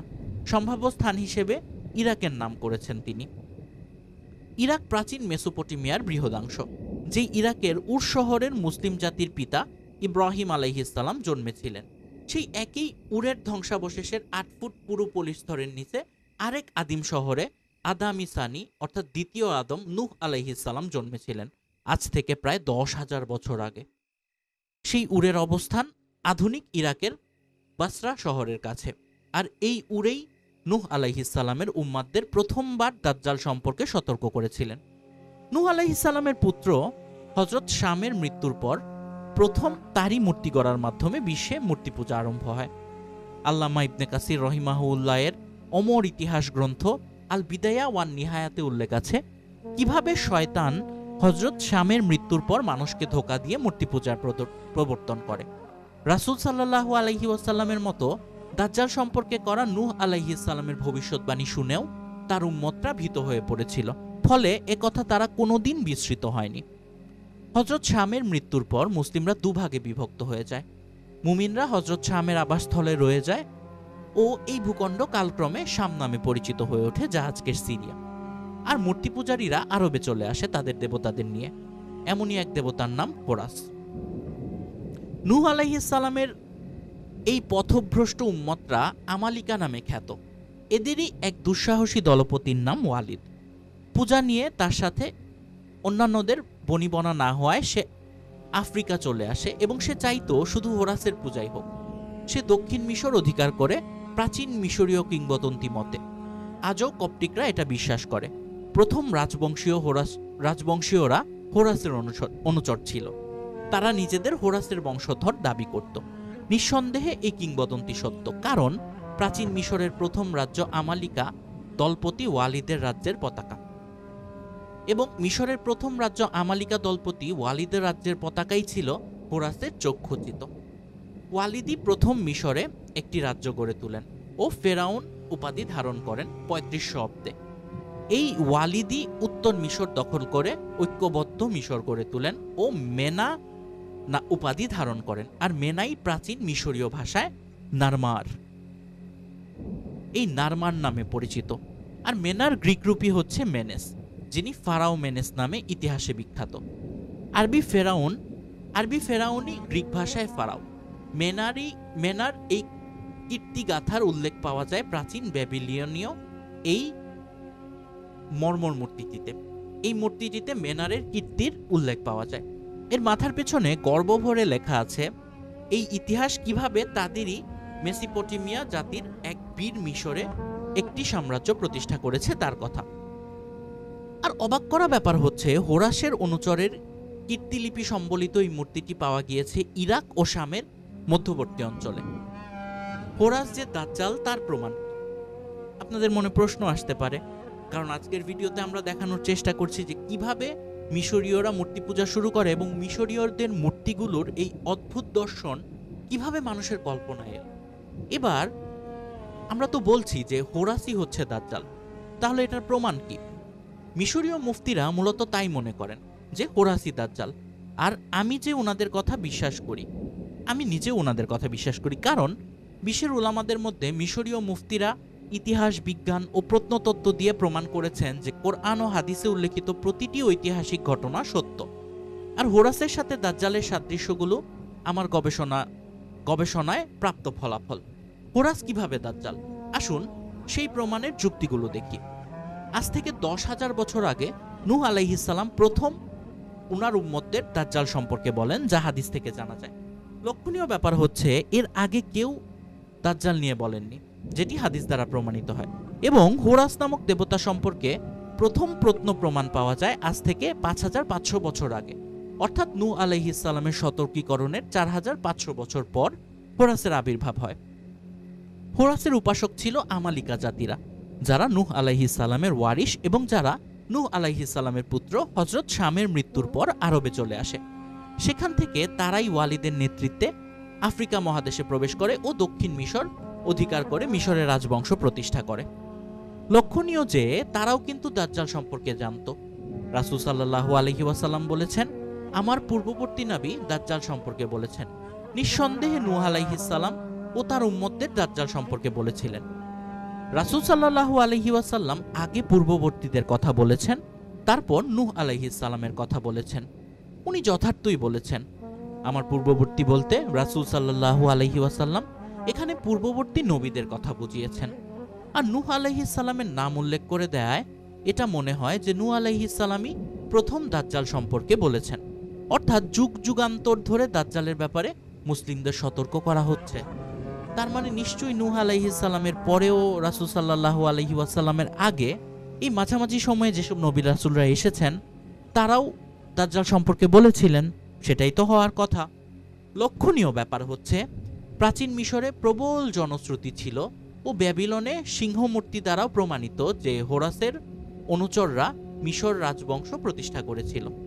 উল্লেখ্য যে তখনও মিশরে ওরিসিসের পূজা চলত, যাকে পরবর্তীকালে হোরাসের বাবার আসনে বসানো হয়, কিন্তু তার স্থান ছিল গৌণ। অথচ ওরিসিস ছিল ঐতিহাসিক ব্যক্তিত্ব ও মিশরের প্রাচীন রাজা, কিন্তু আরব থেকে আসা হোরাসই হলো প্রধান দেবতা ও ওরিসিস পড়ল তার বহু নিচে।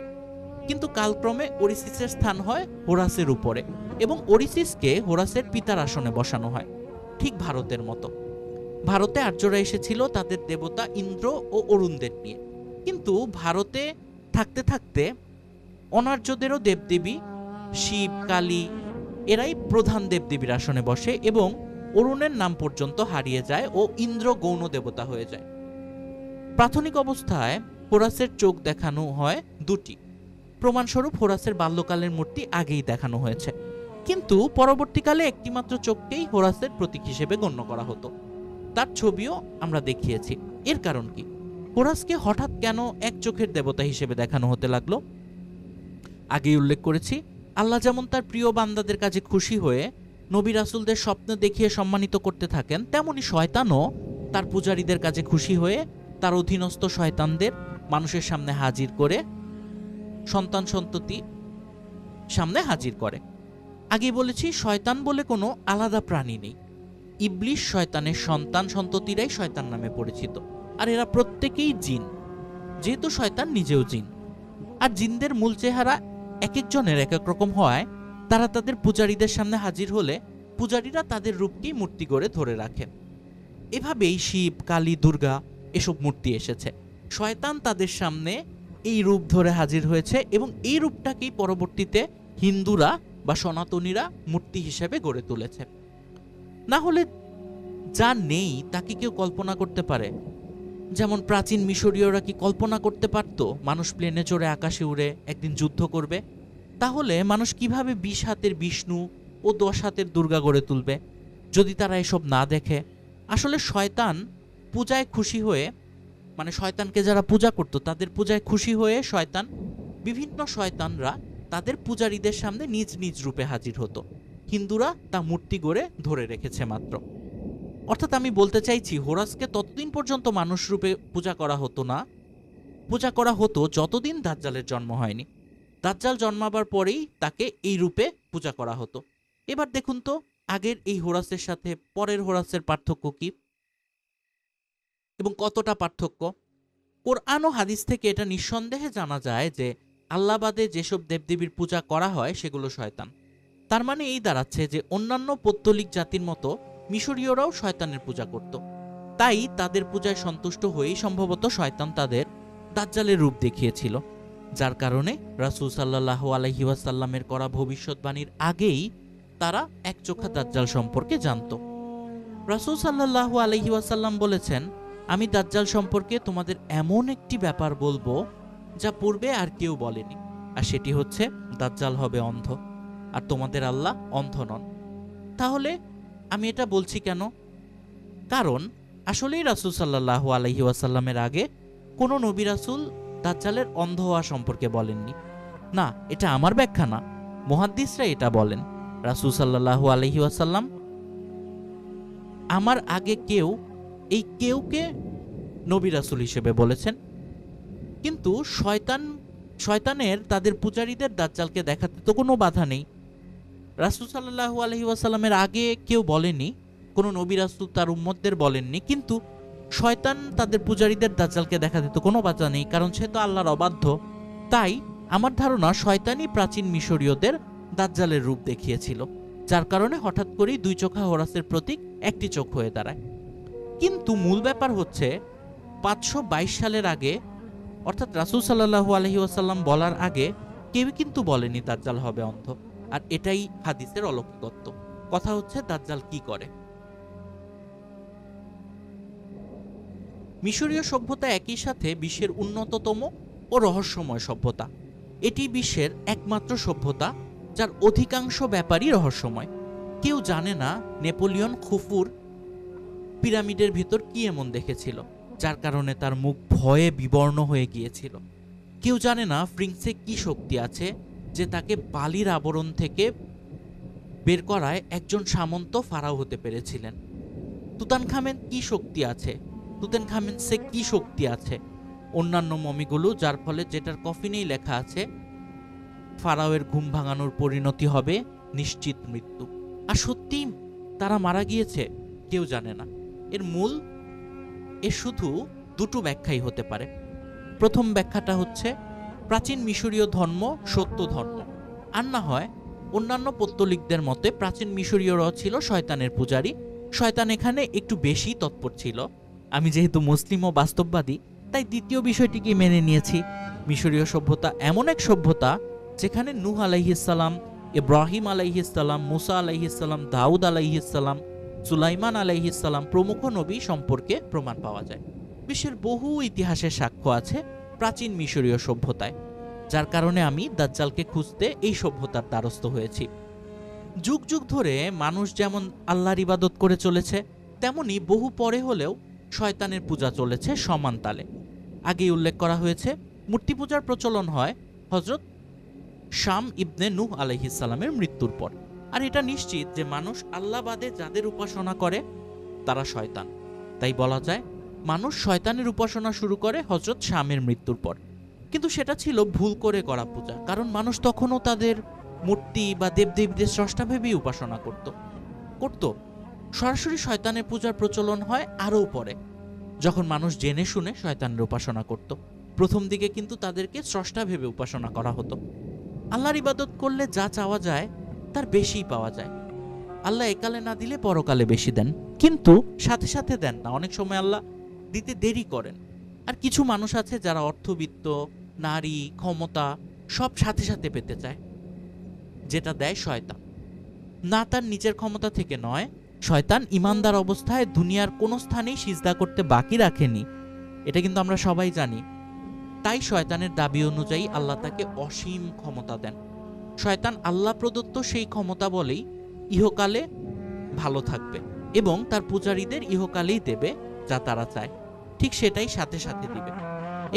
এর কারণ হচ্ছে পরকালে তার কোনো স্থান নেই, শয়তানের কোনো স্থান নেই এবং শয়তান পূজারীদেরও কোনো স্থান নেই।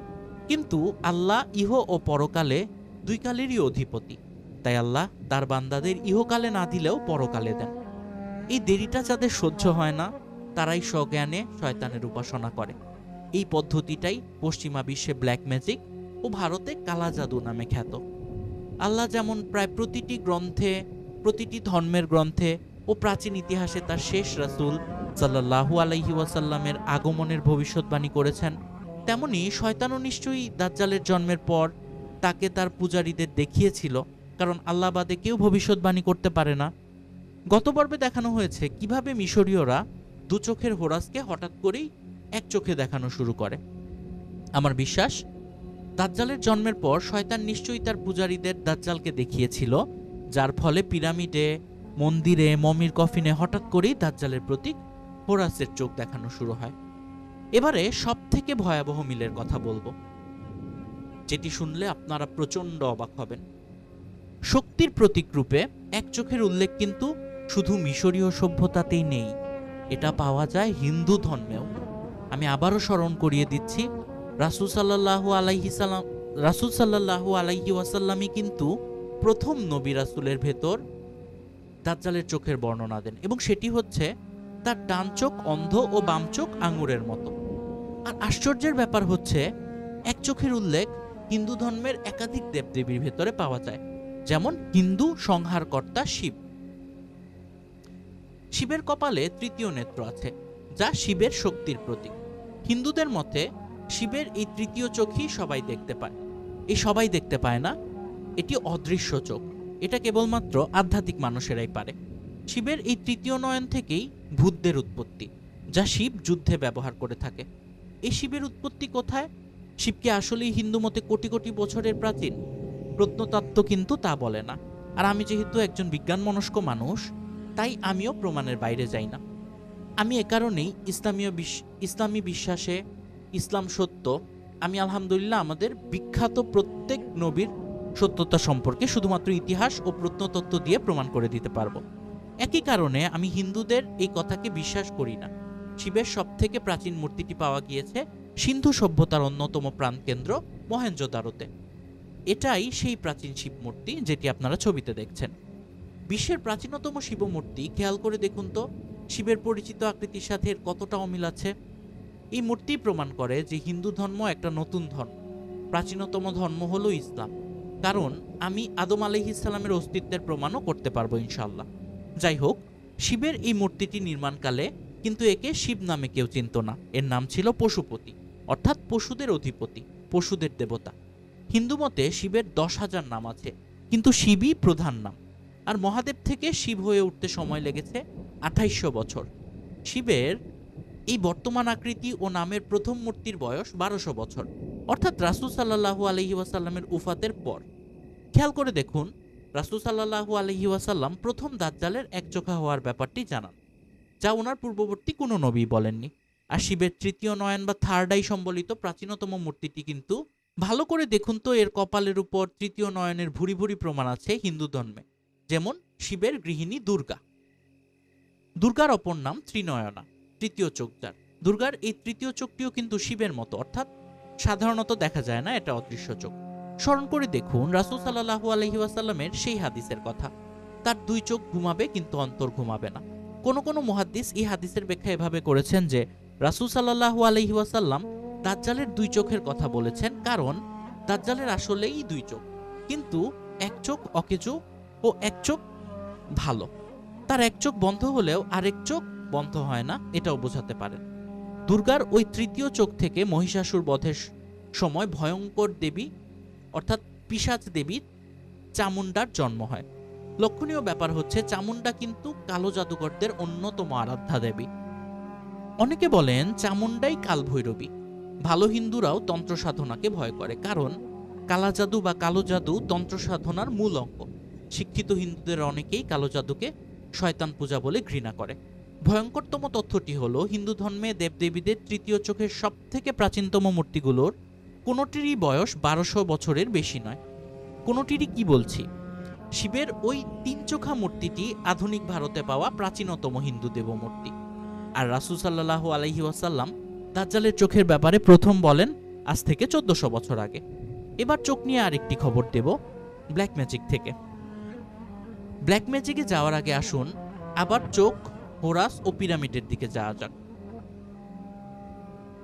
হোরাসের চোখের কথা ও হোরাসের কথা বলা হয়েছে পিরামিডের এবারের আলোচ্য বিষয়ে। এবার চলুন পিরামিড নিয়ে কিছু বলি। মিশর তত্ত্ববিদদের মতে পিরামিডের আকৃতি পুরুত্বই পিরামিডের ভেতর মমিকে তাজা রাখতে সাহায্য করে। পিরামিড ঠিক যেন একটা ডিপ ফ্রিজ, শীতলতাবিহীন ফ্রিজ। এ কারণে যখন প্রথম পিরামিডগুলি খোলা হয় তখন দেখা গিয়েছে যে মমিগুলো খুব ভালো অবস্থায় আছে, কিন্তু পিরামিড থেকে আধুনিককালে জাদুঘরে মমিগুলো স্থানান্তরের ফলে মমিগুলো দিন দিন কঙ্কালে পরিণত হচ্ছে। এই রহস্য আজও ভেদ করা সম্ভব হয়নি। শুধু এটা বাদে যে পিরামিডের আকৃতি ও পুরুত্বের কারণেই মমি তাজা থাকে। সবাই জানেন পিরামিডের আকার ত্রিভুজ, আর পিরামিডের ভেতর শ্রেষ্ঠ হচ্ছে গিজার পিরামিড। খুফু, খাফরে ও মেনকাউরের 3 পিরামিড সবাই চিনেন। খুফুর পিরামিডই গ্রেট পিরামিড নামে খ্যাত। এই 3 বিশাল পিরামিড নির্মাণের সাথেও জড়িয়ে আছে হোরাস ও সেই চোখ। আবার হোরাস, আবার চোখ। এই ছবিটি ভালোভাবে দেখুন, এই হচ্ছে গিজার বিখ্যাত 3 পিরামিড। এই ঠিক 3টি পিরামিডের ঠিক মাথার উপর 3টি তারার অবস্থান। এদের নাম আলনিটাক খুফুর পিরামিডের উপর, আল-নিলাম খাফরের পিরামিডের উপর এবং মিনটাকা মেনকাউরের পিরামিডের উপর। এই 3 তারাকেই জ্যোতির্বিজ্ঞানের ভাষায় বলা হয় ওরিয়নস বেল্ট। এই 3 পিরামিড এমন নিখুঁত মাপমতো তৈরি করা হয়েছে, এত নিখুঁতভাবে তৈরি করা হয়েছে যে এই 3 তারা ঠিক এই 3 পিরামিড ত্রয়ের শীর্ষবিন্দুতেই উঠে। বিশ্বাস হচ্ছে না? তাহলে এবারের এই ছবিটি দেখুন। এটা মিশরের অতি উন্নত প্রত্নতত্ত্ববিদদের করা। দেখুন তারকাত্রয়ের ঠিক নিচেই পিরামিড ত্রয়ের অবস্থান। এই 3 তারকাই হলো ওরিয়ন বেল্ট। ওরিয়ন অর্থাৎ আদম সুরাত। কালপুরুষের কথা আগে আলোচনা করেছি। ওরিয়ন তো গ্রিক নাম, এর আদি ছিল হোরাস। এই 3 পিরামিড এভাবেই তৈরি করা হয়েছে যাতে এই 3টি মিলে ঠিক আকাশের ওরিয়ন বেল্টের সাথে মিলে যায়। এই দেখুন 3টি পিরামিডের মাথা কিভাবে ওরিয়ন বেল্টে পরিণত হয়েছে, ও সেই কালপুরুষের কোমর কালপুরুষে পরিণত হয়েছে। কিন্তু এটা গ্রিকদের ওরিয়ন, মিশরীয়দের হোরাস হচ্ছে এটা। এই ছবিটিতে যেটা দেখাচ্ছি, হোরাসের কোমরের জন্যই কোনো অজ্ঞাত উপায়ে নিখুঁত মাপঝোঁক করে পিরামিড নির্মাণ করা হয়েছে। ত্রিভুজ বলতে কি বোঝাতো মিশরীয়রা? 3 ত্রিভুজে হোরাস। তাহলে ত্রিভুজ কি? এই ছবিটি দেখুন, এটা একটি পুনর্গঠিত প্রাচীন প্যাপিরাস রোল থেকে নেওয়া। এটাই দাঁড়াতো পিরামিড ও ত্রিভুজ বিশ্লেষণ করলে। সবচেয়ে নিচে ফারাও মেনকাওয়ের পিরামিড, যার মাঝে বসে আছে শিশু হোরাস, যার 2 হাতে 2টো বাটি। লক্ষ্য করে দেখুন, কিসের বাটি? হাদিসে আছে, অনেকেই পড়েছেন, দাজ্জালের ডান হাতে থাকবে জান্নাত ও বাঁ হাতে থাকবে জাহান্নাম। দুটোই কার্যত ধোঁকা হবে। রাসূল সাল্লাল্লাহু আলাইহি ওয়াসাল্লাম বলেছেন, তোমরা যদি দাজ্জালের হাত থেকে বাঁচতে চাও তাহলে অগ্নিকুণ্ডে দাজ্জালের দাবি মতে জাহান্নামে ঝাঁপিয়ে পড়ো। কারণ ওটা তো অগ্নিকুণ্ড, জাহান্নাম হবে না, ওটাই হবে বেহেশত। আমাদের কাছে ভালো কাজের দিক হচ্ছে ডান দিক এবং ডান হাত, এবং দাজ্জালের উল্টা। কারণ দাজ্জালের হচ্ছে উল্টা, কারণ সে শয়তান, তার কাছে বাম হাত হচ্ছে ভালো বা পজিটিভ। তার কাছে আমাদের ভালোটাই খারাপ, তাই সে ডান হাতে মিথ্যা অর্থাৎ বেহেশত, প্রকৃতপক্ষে দোজখ নিয়ে ঘুরবে। ভালো করে দেখুন, শিশু হোরাসের হাতে 2টো বাটি। এই প্যাপিরাস রোলে লেখা আছে হোরাস ডান বাটিতে, তার অনুসারীদের বাকি লেখাগুলো নেই, হারিয়ে গিয়েছে বা ক্ষয়ে গিয়েছে, তাই কেউ জানে না কি সেটা ছিল। তবে মিশর তত্ত্ববিদদের মতে হোরাস ডান বাটিতে তার অনুসারীদের ও বাম বাটিতে পাপীদের নিক্ষেপ করবেন, এরকম কিছু একটা লেখা ছিল। মেনকাউরের পিরামিডের উপরে খাফরের পিরামিড, কারণ এই পিরামিড মেনকাউর পিরামিডের থেকে বড়। আরেকটি আজব ব্যাপার হচ্ছে, খুফু ও খাফরের পিরামিড দুটি কৌণিকভাবে একই সমান্তরাল রেখায় তৈরি হলেও মেনকাউরের পিরামিডের অবস্থান কিন্তু এই রেখার বাহিরে। কারণ প্রথমত ওরিয়ন বেল্টে এর এই 3 তারকার অবস্থান ঠিক একই রকম। আলনিটাক ও আলনিলাম সমান্তরাল রেখায় অবস্থিত হলেও মিনটাকা কিন্তু সমান্তরাল রেখার বাহিরে। ও দ্বিতীয়ত, তৃতীয় পিরামিড ইচ্ছাকৃতভাবেই সমান্তরাল রেখার বাহিরে নির্মাণ করা হয়েছে বিশেষত্ব রাখার জন্য। আর সেই বিশেষত্ব হচ্ছে প্যাপিরাস রোলের এই রোলের ভেতরে স্বর্গ নরক হাতে হোরাস বা দাজ্জাল বসে আছে, যে এই ছবিটি। এবার দেখুন, এখন ছবিটি দেখলে আপনারা এই ব্যাপারটি আরো পরিষ্কার হবেন যে পিরামিডগুলোর অবস্থান কিরকম। এবার চতুর্থ চিত্রে চলে যাই, চলুন। মেনকাউরের পিরামিডের উপরেই আছে খাফরের পিরামিড, আর খাফরের পিরামিডের ভেতরে তেমন কিছুই নেই। স্বয়ং ফারাও খাফরেকে দেখানো হয়েছে এতে। এবার উপরে উঠার আগে মনিটরের ডানে ছবিতে দেখুন, দেখবেন আইসিস দাঁড়িয়ে আছে। আইসিস হোরাসের মা, আর বায়ে দাঁড়িয়ে আছে ওসিরিস। আবার একদম নিচে যান, মেনকাউরের পিরামিডের ভেতর হোরাসের আকৃতি যেন একটি তারা, সেটাই দেখানো হয়েছে। আর এই তারা একাধিক ত্রিভুজে বিভক্ত। ত্রিভুজ একটি শক্তির নাম, শক্তির রূপ। তারার উপরে দেখুন জীবনের প্রতীক সিস্ট্রাম, যা আইসিওসের প্রতীকও বটে। তার উপরে পিরামিডে যান, খাফরের পিরামিডে খাফরের মাথার উপর একটি গুবরে পোকা দেখানো হয়েছে। গুবরে পোকা কেন? গুবরে পোকা যা ছিল ধ্বংসের প্রতীক। এই গুবরে পোকা প্রায় সব মমির কফিনেই খোদিত আছে দেওয়ালেও। আশ্চর্যের ব্যাপার হচ্ছে, অনেক মমি পাওয়া গিয়েছে যা এই গুবরে পোকায় খাওয়া। মমির ফরেনসিক টেস্ট করে জানা গিয়েছে তাদের মমি করার পর সেই আমলেই গুবরে পোকা দিয়ে খাওয়ানো হয়েছিল। বিশেষজ্ঞরা তো এমনও বলেন যে এই গুবরে পোকা মমির চামড়ার ভেতর দিয়ে ঢুকে যেত। হ্যাঁ, বিখ্যাত মামি সিনেমায় এই গুবরে পোকার অদ্ভুত কাহিনী নেওয়া হয়, যা অবিশ্বাস্য কিন্তু মিথ্যে নয়। এই সাংঘাতিক গুবরে পোকা দিয়ে মমি খাওয়ানোর অর্থ ছিল যাতে পরকালে মমিকৃত ব্যক্তি ক্ষতবিক্ষত শরীর নিয়ে ওঠে। এটার কারণ কি? এটা বিভিন্ন কারণ হতে পারে। এবারে বৃহত্তম পিরামিড খুফুর পিরামিডে ওঠা, এটাতে আমরা চলুন দেখি।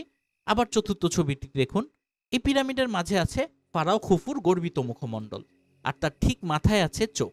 হ্যাঁ, সাপ বা শকুন নয়, চোখ। যদিও সাপ ও শকুনই ছিল মিশরীয় ফারাওদের রাজকীয় প্রতীক। উপরের দুই পাশে দেখুন, বাজ পাখিরূপী হোরাস তার পাখা দিয়ে ত্রিভুজকে রক্ষা করছে। দুইটা হোরাস এখানে, একটি ভালো ও একটি খারাপের প্রতীক। পিরামিড থেকে বেরোলো দুইটি বৃহদাকার ত্রিভুজ, তিনটা পিরামিড থেকে বেরোলো দুইটা বৃহদাকার ত্রিভুজ। ত্রিভুজ ও ব্ল্যাক ম্যাজিক আগামীর জন্য থাক, আমরা পরের পর্বে এগুলো নিয়ে আলোচনা করব। এবার দেখি ব্ল্যাক ম্যাজিকের দিকে আসি। একটু ত্রিভুজটা নিয়ে একটু পরে আলোচনা করছি, ব্ল্যাক ম্যাজিকে আসি। ব্ল্যাক ম্যাজিক বা ভুডু বা কালো জাদু বা তন্ত্র সাধনা দুটোই শয়তানের পূজা, মূলত শয়তানের পূজা। আমরা প্রাচীন উট থেকে বর্ণনা শুরু করে আমালিকা জাতি, মিশরীয় সভ্যতা, হোরাস, পিরামিড হয়ে এবারে ত্রিভুজে এসে পৌঁছেছি। গত পর্বের একটু আগেই আমরা যে প্যাপিরাস রোল দেখিয়েছি, যে রাসূল সাল্লাল্লাহু আলাইহি ওয়াসাল্লামে বর্ণিত দাজ্জালের সাথে হোরাসের মিল, চোখ ও ত্রিভুজ, জান্নাত ও জাহান্নাম, এগুলো বলছি মনে রাখার জন্য, কারণ ব্ল্যাক ম্যাজিকের সাথে এর সংযোগ আছে। ভুডো বা ব্ল্যাক ম্যাজিক অর্থাৎ স্বজ্ঞানে শয়তান পূজার ইতিহাস মূলত মূর্তি পূজার মতো সুপ্রাচীন নয়। শয়তান পূজারীদের বর্তমান অবস্থানের ঐতিহ্য বেশি দিন নয়। যারা হরর মুভি দেখেছেন তারা জানেন, শয়তানের পূজার জন্য একটি বৃত্ত আকার প্রয়োজন হয়, যা কতগুলো ত্রিভুজ দিয়ে বিভক্ত। একটি ব্যাপারে সবার দৃষ্টি আকর্ষণ করছি, ত্রিভুজের জনক প্রাচীন মিশরীয়রা। মেক্সিকো, চীন ও বসনিয়ায় পিরামিড থাকলে তা মিশরীয় পিরামিডের থেকে অপেক্ষাকৃত নবীন ও মিশরীয়দের মতো এত নিখুঁত মাপের ত্রিভুজ নয়। আর ত্রিভুজের ব্যাখ্যা গত পর্বে দেখানো হয়েছে, আমার নয়, প্রাচীন মিশরীয়দের প্যাপিরাস রোল থেকে দেখিয়েছি। বিভিন্ন ধর্মের মাঝেই শয়তান পূজারীদের ছদ্মবেশ আছে। তাদের পূজা পদ্ধতির ভিন্নতা থাকলেও শয়তানের ব্যাপারে কিন্তু দ্বিমত নেই। তাদের মতে লুসিফার বা শয়তানের চেহারা মানুষের মতোই, তবে ভয়ানক। চোখে তার ছাগলের মতো নির্লিপ্ত দৃষ্টি। লুসিফারের শিংও আছে এবং তাই তাকে অনেকটা ছাগলের রূপেও কল্পনা করা হয়। দেখুন ইসলামী বর্ণনার সাথে কত মিল। আগেই এটা দেখিয়েছিলাম যে শয়তান ইসলামী মতে জিনদের মূল চেহারা মানুষের মতেই, তবে পার্থক্য হচ্ছে শরীর থাকে মানুষের কিন্তু মাথা থাকে পশু পাখির। অনেক বিজ্ঞ আলেম এ ব্যাপারে একমত। আর শয়তান জিন ছাড়া কিছুই না। আর একাধিক হাদিসে শয়তানের শিংয়ের উল্লেখ থাকায় এটা নিশ্চিতভাবেই বলা যায় যে শয়তানের শিং আছে।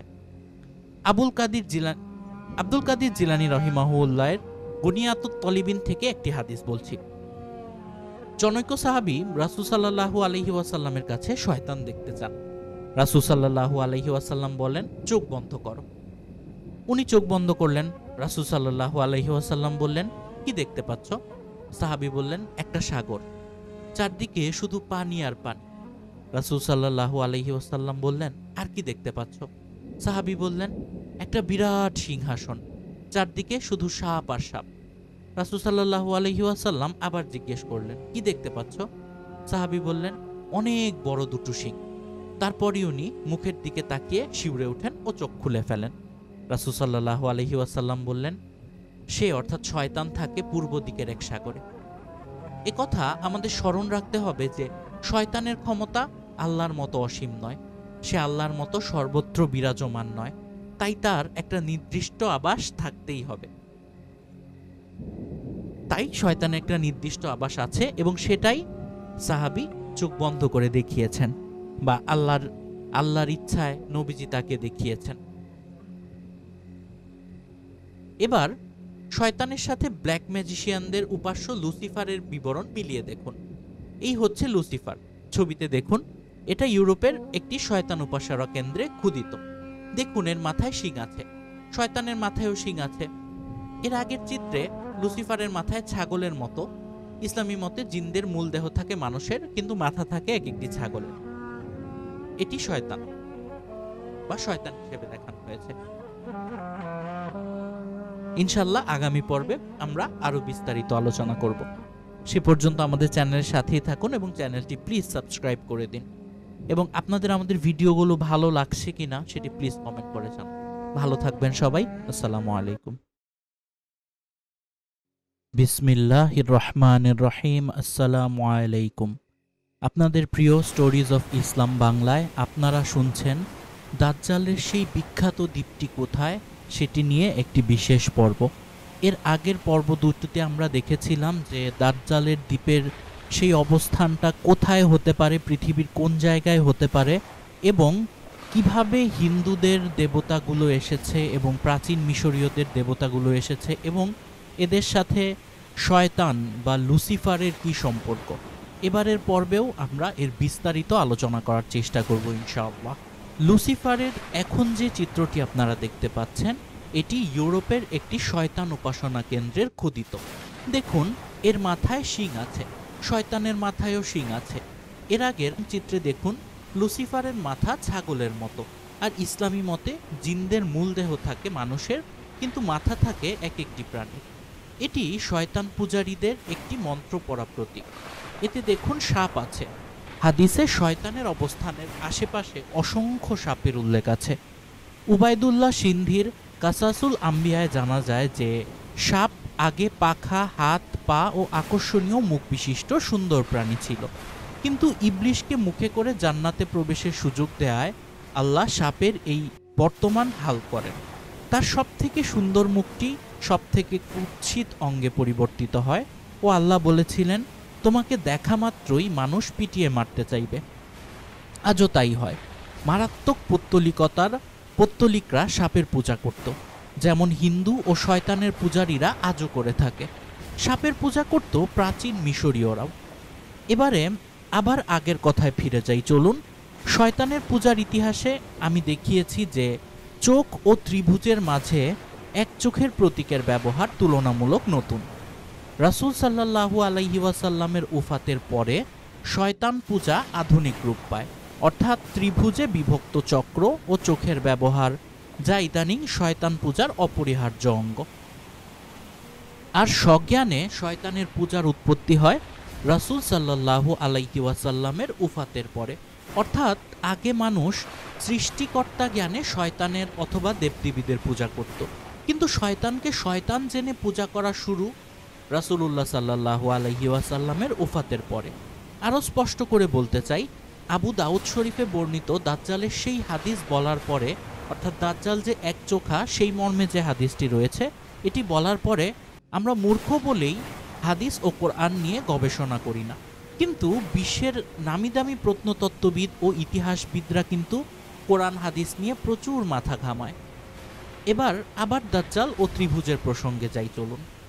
শয়তান পূজারীদের একটি মন্ত্র পড়া প্রতীক আপনারা এখনের চিত্রে দেখতে পাচ্ছেন। এতে দেখুন সাপ আছে। হাদিসে শয়তানের অবস্থানের আশেপাশে অসংখ্য সাপের উল্লেখ আছে।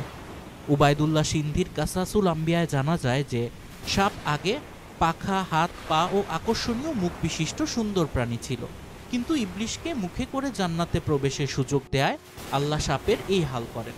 তার সব থেকে সুন্দর মুখটি বর্তমানে সবচেয়ে কুৎসিত অঙ্গে পরিণত হয়েছে, এবং সেই যে আল্লাহ বলেছিলেন যে তোমাকে দেখা মাত্রই মানুষ পিটিয়ে মারতে চাইবে, এটিও কিন্তু আজকে সত্য, আজও তাই হয়। এবার আবার দাজ্জাল ও ত্রিভুজের প্রসঙ্গে যাই, চলুন। বলছিলাম ত্রিভুজ ও ব্ল্যাক ম্যাজিক নিয়ে। ব্ল্যাক ম্যাজিকে ত্রিভুজের ব্যবহার রয়েছে প্রচুর পরিমাণে। শয়তান পূজার জন্য ত্রিভুজ দ্বারা গঠিত এরকম তারকা লাগে, যার উৎপত্তি প্রাচীন মিশরে। তারকা আঁকার জন্য ত্রিভুজের প্রয়োজন, আর ত্রিভুজ বা পিরামিডের উৎপত্তি মিশরে। পুনর্গঠিত সেই প্যাপিরাস রোল আবারও আপলোড করলাম, দেখুন, এবং বোঝার সুবিধার্থে চিহ্নিত করে দিলাম। অবশ্য প্রাচীন মিশরীয়রা একেই সাদা রঙে চিত্রিত করে গিয়েছে। ছবিটি দেখুন, ভালোভাবে লক্ষ্য করে দেখুন। এখানে পঞ্চকোণাকার ও ষষ্ঠ কোণাকার ত্রিভুজ দুটোই আছে। প্রথম তারকাটি 6 কোণাকার, যা হোরাসের 2 পা, 2 হাত ও মাথার যোগফল। ফারাও মেনকাওয়ের পিরামিডের ভেতর এই 6 কোণাকার তারকার ভেতর বসে আছে হোরাস। এই তারকাই পরবর্তীকালে ব্ল্যাক ম্যাজিকে ব্যবহৃত হয়। এটি ব্ল্যাক ম্যাজিকের জন্য ব্যবহৃত একটি তারকা, যা লুসিফারের মাথাকে কেন্দ্র করে অঙ্কিত। লুসিফার, এই ছবিটি দেখুন, এতে দুপাশে ত্রিভুজ দ্বারা অঙ্কিত তারকা দেখতে পাবেন। আপনার ডানে তারকাটি দেখুন, মনিটরে নয়, আপনার ডানের তারকাটি দেখুন, যার প্রতিটি অক্ষরে একটি করে স্তম্ভ অঙ্কিত। এই তারার ভেতর আছে একটি চোখ, হ্যাঁ, একটি মাত্র চোখ। তবে এটি হোরাসের চোখের মতো আড়াআড়ি নয়, বরং শিবের তৃতীয় নেত্রের মতো লম্বালম্বি, যা একই সাথে হোরাস ও দাজ্জালেরও প্রতীক। আর বামের তারার ভেতরে দেখুন একটি 6 কোণাকার তারা। এখানে স্পষ্ট বোঝা যাচ্ছে যে তারাটি দুটি ত্রিভুজ দিয়ে গঠিত। আর এই 6 কোণাকার ত্রিভুজের বিশ্বের প্রথম প্রত্ন প্রমাণ হচ্ছে 2 নং ছবিটি। আর এই চিত্র ভালোভাবে খেয়াল করে দেখুন কিভাবে দুটো বড় ত্রিভুজ নিয়ে একটি 6 কোণাকার ত্রিভুজ গড়ে উঠেছে। লাল চিহ্নিত যে ছবিটি সেটি দেখুন। এই 6 কোণাকার তারার একটি কোণের উৎপত্তি ফারাও ফাখরের কপাল থেকে, আরেকটি হোরাসের মা আইসিসের বক্ষস্থল থেকে। তৃতীয় কোণের উৎপত্তি হোরাসের বাবা ওরিসিসের বাম হাতের ভেতরের কোণই থেকে। চতুর্থ কোণের জন্ম আল নিতাক নক্ষত্র থেকে। পঞ্চম কোণটির জন্ম আল নীলাম নক্ষত্র হতে এবং ষষ্ঠ কোণটি মিলেছে ফারাও খুফুর পিরামিডের শীর্ষ কোণে। এই 6 কোণাকার তারা গঠিত হয়েছে দুটো ত্রিভুজের সমন্বয়ে। আর খেয়াল করে দেখুন দুটো ত্রিভুজের বাহু স্থাপিত হয়েছে 2 জন ফারাওয়ের মুকুটের উপর। প্রথম ত্রিভুজের বাহুর অবস্থান ফারাও খাফুরের মুকুটের উপর, আর দ্বিতীয় বাহুর অবস্থান ফারাও খুফুর মুকুটের উপর। সেই বাহুর উপরেই আছে হোরাসের চোখ। আরেকটি ব্যাপার হচ্ছে ওরিসিসের মাথার উপরের রাজগোখরা সাপের মাথা, সাপ শয়তানের প্রতীক ইসলামে, সেটি আমরা আগেই বলেছি। ওরিসিসের মাথার উপরে রাজগোখরা সাপের মাথা ও ধ্বংসের প্রতীক গুবরে পোকা ও আইসিসের অন্যতম প্রতীক ডুমুর দণ্ডের অবস্থানও কিন্তু এই তারকার ভেতরেই। দেখুন ডুমুর দণ্ডের অবস্থান সবগুলো হচ্ছে এই তারকার ভেতরেই। আবারও সেই 6 কোণাকার তারকা, আবারও সেই ত্রিভুজ, আবার সেই চোখ। আগেই বলেছি এই 6 কোণাকার তারা দুটো ত্রিভুজ সমন্বয়ে গঠিত, দুটো ত্রিভুজের সমন্বয়ে গঠিত। আর ইসরায়েলের পতাকাতেও কিন্তু এই 6 কোণাকার তারা খচিত। ইসরায়েলের প্রতীকও হচ্ছে এই 6 কোণাকার তারা, যা ডেভিড স্টার নামে খ্যাত। দাউদ খলিফাতুল্লাহ আলাইহি ওয়াসাল্লামকে ল্যাটিন ভাষায় ডেভিড বলা হয়, কিন্তু আমি একে দাউদ আলাইহিস সালামের প্রতীক রূপে মানতে নারাজ। কারণ প্রথমত এর কোনো প্রত্ন প্রমাণ নেই। দাউদ আলাইহিস সালামের গড়া কোনো স্থাপনায় এমন কোনো তারা খোদিত নেই, এবং দ্বিতীয়ত শয়তানের পূজার প্রতীক কোনো নবীর প্রতীক হতে পারে না, তাই না? ইয়াহুদিদের দাবিকৃত এই তারকা সব থেকে প্রাচীন নিদর্শন হচ্ছে এটি ইসাই 1008 সালের অঙ্কিত, অর্থাৎ দাউদ আলাইহিস সালামের মৃত্যুর 3000 বছর পরে অঙ্কিত। ত্রিভুজের উৎপত্তি প্রাচীন মিশরে, আর ত্রিভুজের সাথে জড়িয়ে আছে হোরাস। ত্রিভুজ দ্বারা হোরাসের চোখও নির্দেশ করে। হোরাসের চোখ এর রং নীল, আর দেখুন ইসরায়েলের প্রতীক ডেভিড স্টারের রঙও কিন্তু নীল। প্রাচীন মিশরের এই প্রতীকটি দেখুন এবার, 6 কোণাকার তারার ভেতর হোরাসের চোখ। ব্ল্যাক ম্যাজিকের জন্মের হাজার হাজার বছর আগে। একটি কথা এখানে স্পষ্ট করে বলতে চাই, প্রাচীন মিশরীয়রা সৃষ্টিকর্তা জ্ঞানেও কিন্তু এসব দেবদেবী পূজা করত। তারা কখনোই সজ্ঞানে শয়তানের পূজা করত না, বরং সৃষ্টিকর্তা জ্ঞানে এদের পূজা করত। কিন্তু শয়তান পূজারীরা কিন্তু তাদের পূজায় প্রথম চোখের ব্যবহার করে রাসূলুল্লাহ সাল্লাল্লাহু আলাইহি ওয়াসাল্লামের উফাতের পর। স্পষ্ট করে বলতে হয় দাজ্জাল এক চোখ হবে এটা জানার পরই তারা এই এক চোখ ব্যবহার করা শুরু করে। এই দেখুন তার প্রমাণ এটি। শয়তান পূজারীদের মন্দিরে পাওয়া একটি প্রাচীন ছবি দেখুন, শয়তানের পূজারীদের মাঝে ত্রিভুজের ভেতর একটি চোখ। আরও ভালোভাবে দেখুন এই ছবিটি, আধুনিক শয়তান পূজারীদের আঁকা ছবি এইটি। দেখুন সূর্যের ভেতর একটি চোখ, দুপাশে দুটো হাত। তাদের বর্ণনা মতে এর একটি ভালো ও অপরটি খারাপ ফল দেবে। হাদিসেও কিন্তু বলা হয়েছে দাজ্জাল 2 হাতে 2টি মায়াবী দোজখ ও বেহেশত নিয়ে বের হবে ও খারাপদের নরকে পাঠাবে, অর্থাৎ দাজ্জালের কাছে যারা খারাপ তারা কিন্তু আসলে মুমিন, তাদেরকে নরকে পাঠাবে, অর্থাৎ তাদেরকে যে নরকে পাঠাবে সেটা কিন্তু আবার জান্নাত। এবং ভালোদের, অর্থাৎ তার চোখে যারা ভালো, সেই ভালোদের বা কাফেরদের সে পাঠাবে স্বর্গে, তার স্বর্গে, যেটা আসলে কিন্তু জাহান্নাম, সেখানে নিক্ষেপ করবে।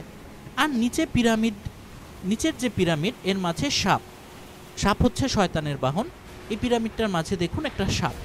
আশ্চর্যের ব্যাপার হচ্ছে শয়তান পূজারীরা কিন্তু একে চোখ বা শয়তান বলে পূজা করে না, বা লুসিফার বলে পূজা করে না, তারা একে শয়তানের প্রধান অস্ত্র বলে পূজা করে।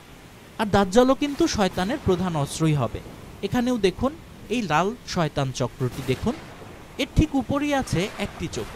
এই শয়তানের ত্রিভুজেও দেখুন ত্রিভুজ বা পিরামিড, সাপ ও এক চোখ প্রাধান্য পেয়েছে। দেখুন সাপ প্রাধান্য পেয়েছে এই ছবিটাতে, তারপর ত্রিভুজ প্রাধান্য পেয়েছে এবং এক চোখ প্রাধান্য পেয়েছে। এই লুসিফার শয়তান নয়, কিন্তু এ কে? শয়তান পূজার মন্ত্রের বইতে দেখুন কি আছে। এই মন্ত্রের বইতে এর কপালে দেখুন একটি চোখ দেওয়া আছে, আর পাশের পৃষ্ঠায় ত্রিভুজ। এবার দেখা যাক হিন্দু ধর্মে ত্রিভুজের ব্যবহার ও আধুনিক যুগে চোখ ও ত্রিভুজের সংকেত। হিন্দু ধর্মে চোখের উল্লেখ ও তার প্রমাণ আগেই দেখিয়েছি। এবার আসুন হিন্দু ধর্মে ত্রিভুজ দ্বারা গঠিত 6 কোণাকার তারকার উল্লেখ দেখি। ত্রিভুজ এজন্যই গুরুত্বপূর্ণ কারণ হোরাসের প্রতীকও এই ত্রিভুজ ও শয়তান পূজারীর অপরিহার্য পূজার উপাদানও এই ত্রিভুজ। ত্রিভুজ ও চোখ একে অন্যের পরিপূরক, আর চোখ দাজ্জালেরই প্রতীক। তাই ত্রিভুজ, চোখ ও তারকা নিয়ে এত কথা। এই ছবিটি দেখুন এবার। এটা কিন্তু প্রাচীন মিশরীয়দের আঁকা কোনো ছবি নয়, এটা মূলত শয়তান উপাসকদের আঁকা একটি পূজা চক্র। দেখুন মাঝের চোখটি কি হোরাসের চোখ নয়? আরও ভালো মতো দেখুন তো। এই চোখকে ঘিরে একটি 6 কোণাকার তারকা আঁকা রয়েছে, যার ভেতরে কিছু লেখা আছে। অবশ্যই প্রাচীন মিশরীয়দের লেখা নয় এটি। আর এগুলো হচ্ছে শয়তান উপাসনার মন্ত্র। শয়তান উপাসকরা লুসিফারের অর্থাৎ স্বয়ং শয়তানের পূজার জন্য কিন্তু পঞ্চকোণাকারের তারকা ব্যবহার করে থাকে। তাহলে এই চোখটি কার? কেন এই চোখ বা হোরাসের চোখ পূজা করা হচ্ছে? আগে দেখিয়েছিলাম পুনর্গঠিত প্যাপিরাস রোলের সেই বিখ্যাত চিত্র, যাতে দেখানো হয়েছে ভালো ও মন্দদের নিক্ষেপের জন্য দুটো বাটি হাতে হোরাস বসে আছে। দুই হাতে দুইটা বাটি নিয়ে হোরাস বসে আছে। হাদিসে কিন্তু সেই বর্ণনা এসেছে যে দাজ্জাল দু হাতে দুটো মায়ার জান্নাত ও জাহান্নাম নিয়ে বের হবে ও ভালোদের অর্থাৎ ঈমানহীনদের জান্নাতে প্রেরণ করবে, যেটি প্রকৃতপক্ষে জাহান্নাম, ও খারাপদের জাহান্নামে প্রেরণ করবে, যেটি প্রকৃতপক্ষে জান্নাত। এবং তার কাছে খারাপ কারা? মুমিনরা। শয়তান উপাসকদের ভেতরেও কিন্তু এই ব্যাপারটি আছে। আর রহস্যময় ব্যাপারটি হচ্ছে, এখন যে চিত্রটি আমরা স্ক্রিনে দেখাচ্ছি, এই চিত্রটি ভালোভাবে খেয়াল করুন। এই চিত্রে কিন্তু তাই দেখানো হচ্ছে। এখানে দেখুন ডান হাত অর্থ ভালো, এদিকে যারা আসবে তারা ভালো, অর্থাৎ শয়তান পূজারীদের কাছে। তাই এই ছবিতে ডান হাতের ভেতরই লুসিফারকে দেখানো হয়েছে। আগেই উল্লেখ করা হয়েছে যে লুসিফারের চেহারার বর্ণনায় প্রত্যেক উপাসকই বলে যে তার বিরাট শিং রয়েছে ও মুখ ছাগলের মতো, চোখে ছাগলের মতো নির্লিপ্ত দৃষ্টি। ইসলামও কিন্তু বলে শয়তানের বা লুসিফারের বিরাট শিং আছে।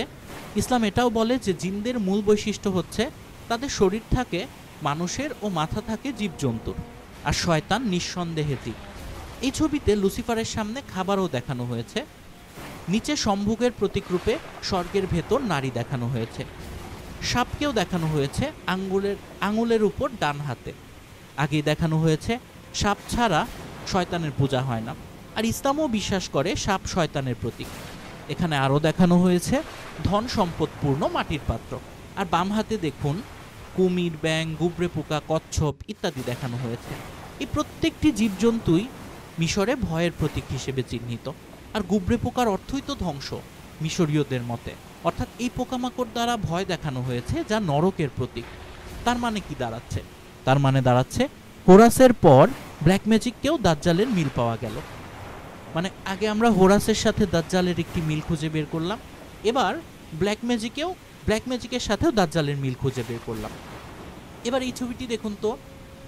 এটি শয়তান পূজার একটি বেদি। শয়তান উপাসকদের কঠোর গোপনীয়তার কারণে তাদের ছবি পাওয়া যায় না বললেই চলে, তাই এটি খুবই দুর্লভ একটি ছবি। এবার হিন্দু ধর্মে ত্রিভুজের ব্যবহার দেখুন। ঠিক সরাসরি হিন্দু ধর্মের না, এটা তন্ত্র সাধক কালা জাদুকরদের অঙ্কিত একটি চিত্র, যেখানে শিব ও কালীকে সঙ্গমরত অবস্থায় দেখানো হয়েছে। তাদের মিলিয়ে একটি 6 কোণাকার তারকা আঁকা হয়েছে। আমি তা লাল রঙে চিত্রিত করে দিয়েছি, লাল রং দিয়ে চিহ্নিত করে দিয়েছি মাত্র। দেখুন এই ছবিটি। এখানে শিব ও কালীর দুই হাঁটুতে দুটি করে মোট 4টি ও দুইজনের দুই কপালে একটি, মোট 2টি, সর্বমোট 6টি কোণ ও তা দ্বারা একটি 6 কোণাকার তারা আঁকা হয়েছে। আর খেয়াল করে দেখুন শিব শক্তির প্রতীক। শিব হচ্ছে তাদের কাছে শক্তির প্রতীক, তার তৃতীয় নয়ন। শিবের শক্তির প্রতীক তার তৃতীয় নয়ন, ও কালী বা দুর্গার শক্তির প্রতীক, তার তৃতীয় নয়নও একটি করে ত্রিভুজের ভেতর রয়েছে। আর এই দেখুন আধুনিক প্রত্নতত্ত্ববিদদের চিহ্নিত খুফুর পিরামিডের মূল রহস্য এবার আমরা এই চিত্রটিতে দেখতে পারবো। অর্থাৎ পিরামিডের ভেতর ফারাও খুফুর অবস্থান ঠিক হোরাসের চোখের মতো। হিন্দু ধর্মের তন্ত্র সাধনা মতে নারী ও পুরুষের একক শক্তির থেকে সম্মিলিত শক্তি অত্যন্ত শক্তিশালী। আর এখানে চিত্র নং 4-এ দেখুন সঙ্গমরত দেবদেবীকে দেখানো হচ্ছে, তারা সঙ্গম করছে। আর যৌনকর্ম থেকেই মানুষের জন্ম হয়, তাই এই ছবি শক্তি অর্জনের জন্য তান্ত্রিকদের জন্য খুবই গুরুত্বপূর্ণ। সঙ্গমরত নারী ও পুরুষের কিন্তু ছিন্নমস্তা দেবীর জন্ম, সঙ্গমরত নারী পুরুষ থেকেই ছিন্নমস্তা দেবীর জন্ম। ছবিটি দেখুন। আর ছিন্নমস্তা ছাড়া কস্মিন কালেও তন্ত্র সাধনা করা যায় না। আর এই ছিন্নমস্তার ধারণার জন্ম শিব ও কালীর এই সঙ্গমের আসন থেকে। দাজ্জাল সম্পর্কে আমরা অনেক কিছু বলেছি এবং উর সভ্যতা, মিশরীয় সভ্যতা, ব্ল্যাক ম্যাজিক ও হিন্দু ধর্ম থেকে প্রমাণ করতে পেরেছি যে এগুলোতে দাজ্জালের আভাস দেয়া হয়েছে। আমি বলতে চাইছি আল্লাহ যেম রাসূলের সম্পর্কে প্রায় প্রত্যেকটি ধর্মের গ্রন্থগুলোতে ভবিষ্যৎবাণী করেছেন, তেমনও শয়তান ও তার শেষ ও শ্রেষ্ঠতম হাতিয়ার দাজ্জাল সম্পর্কে তার পূজারীদের জানিয়েছে। শয়তান ভবিষ্যৎবাণী করতে পারে না, কারণ একমাত্র আল্লাহ বাদে আর কারও ভবিষ্যৎ জানার ক্ষমতা নেই, ও থাকতে পারে না। তার প্রমাণ রাসূল সাল্লাল্লাহু আলাইহি ওয়াসাল্লাম দাজ্জালের চোখ সম্পর্কে বলেছেন, আমার পূর্ববর্তীরা দাজ্জাল সম্পর্কে তাদের উম্মতদের সতর্ক করেছেন। নিঃসন্দেহে নূহ আলাইহিস সালাম তার উম্মতদের দাজ্জাল সম্পর্কে বলেছিলেন। কিন্তু আমি তোমাদের এমন একটি বিষয় বলবো যা আমার আগে কোনো নবী রাসূল বলেননি, আর তা হচ্ছে দাজ্জালের ডান চোখ অন্ধ হবে, আর আমাদের আল্লাহ অন্ধ নন। হাদিসটি রাসূলুল্লাহ সাল্লাল্লাহু আলাইহি ওয়াসাল্লামের হিজরতের পরে বর্ণিত। আর আমি আশা করি প্রমাণ করতে পেরেছি যে একচোখা কারো পূজা, শুধুমাত্র হোরাস বাদে একচোখা কারো পূজা আগে করা হতো না। স্পষ্ট করে আমি বলতে চাই, যুক্তি ও প্রমাণ মতে রাসূলুল্লাহ সাল্লাল্লাহু আলাইহি ওয়াসাল্লাম কর্তৃক দাজ্জালের একচোখা হওয়ার হাদিসটি বর্ণিত হওয়ার পরও শয়তান তার উপাসকদের ব্যাপারটি জানিয়ে দেয়। অর্থাৎ নবীজি এই হাদিসটি সাহাবীদেরকে বলার পর শয়তানও এই হাদিসটি সম্পর্কে জানতে পারে এবং এরপর সে তার উপাসকদের ব্যাপারটি জানিয়ে দেয়, যার ফলশ্রুতিতে ব্ল্যাক ম্যাজিশিয়ান ও তান্ত্রিকরা এক চোখের উপাসনা আরম্ভ করে, যার প্রত্যেকটি রাসূল সাল্লাল্লাহু আলাইহি ওয়াসাল্লামের উফাতের পরে চালু হয়। প্রমাণস্বরূপ হাদিসে বর্ণিত দাজ্জালের দুহাতে দোজখ ও বেহেশত ও তাতে প্রবেশকারী ভালো মন্দদের প্রমাণ প্রাচীন মিশরীয় স্ক্রোল ও শয়তান উপাসনার চক্র থেকে দেখিয়েছি আমরা ইতিমধ্যে। দাজ্জাল সম্পর্কিত এই আলোচনার সারবস্তু হচ্ছে মূলত 3: প্রথমত এক চোখ, 2 পিরামিড বা তারকা, এবং 3 কালপুরুষ বা ওরিয়ন। বহু মুসলিম ও খ্রিস্টান পণ্ডিতেরা এই মর্মে একমত যে দাজ্জালের বা খ্রিস্টানদের মতে অ্যান্টিক্রাইস্টের একটি চোখ, ত্রিভুজ গঠিত তারকা ও কালপুরুষ দাজ্জালের প্রতীক। ইদানিংকালে আরেকটি জিনিস আমরা দেখতে পাই, যেটি দেখলে আপনারা চমকে উঠবেন। আমেরিকার $1 নোটের উপর দেখুন দাজ্জাল, লুসিফার বা অ্যান্টিক্রাইস্টের প্রতীক, পিরামিড ও চোখ দুটোই খোদিত আছে এখানে। কি ভয়ানক না ব্যাপারটা! ভালো করে দেখুন, পিরামিডের মাথায় একটি ত্রিভুজ চিহ্নিত হয়েছে ও তার ভেতর একটি চোখ দেখানো হয়েছে। প্রশ্ন হচ্ছে কেন? পিরামিড বা এক চোখ তো আমেরিকার সাথে সম্পর্কিত না, আর আমেরিকানরাও এমন জাতীয় না যে অন্য জাতির গৌরব নিয়ে টান দেবে। তাহলে এটা কি দাজ্জালের প্রতীক? খ্রিস্টান বিশেষজ্ঞরাও তাই বলেন। তাদের মতে এখানেও একটি 6 কোণাকার তারকা নির্দেশ করা হয়েছে। প্রথম কোণটির উৎপত্তি পিরামিডের চূড়া থেকে, দ্বিতীয়টির এ, তৃতীয়টির এন, চতুর্থটির 0 ও এবং পঞ্চমটির ইউ এবং ষষ্ঠটির এস দিয়ে আগেও দেখিয়েছি যে শয়তানের পূজায় কি ধরনের তারকা চিহ্নিত চক্রের প্রয়োজন হয়। আর এই ANOUS এই অক্ষরগুলো দ্বারা, এই বর্ণগুলো দ্বারা গ্রিক মন্ত্র বোঝায়, যা শয়তান পূজায় ব্যবহৃত হয়। হ্যাঁ, আমি বলতে চাইছি রাসূল সাল্লাল্লাহু আলাইহি ওয়াসাল্লাম এর দাজ্জালের এক চোখের ব্যাপারটি বলার পর শয়তান তার উপাসকদের এ ব্যাপারে জানিয়ে দেয় এবং তার উপাসকরা শয়তানের পুত্র কেউ বা শ্রেষ্ঠ অস্ত্র হিসেবে দাজ্জালের পূজা করে আসছে এবং এই পূজাটা তারা করে আসছে বিভিন্ন নামে।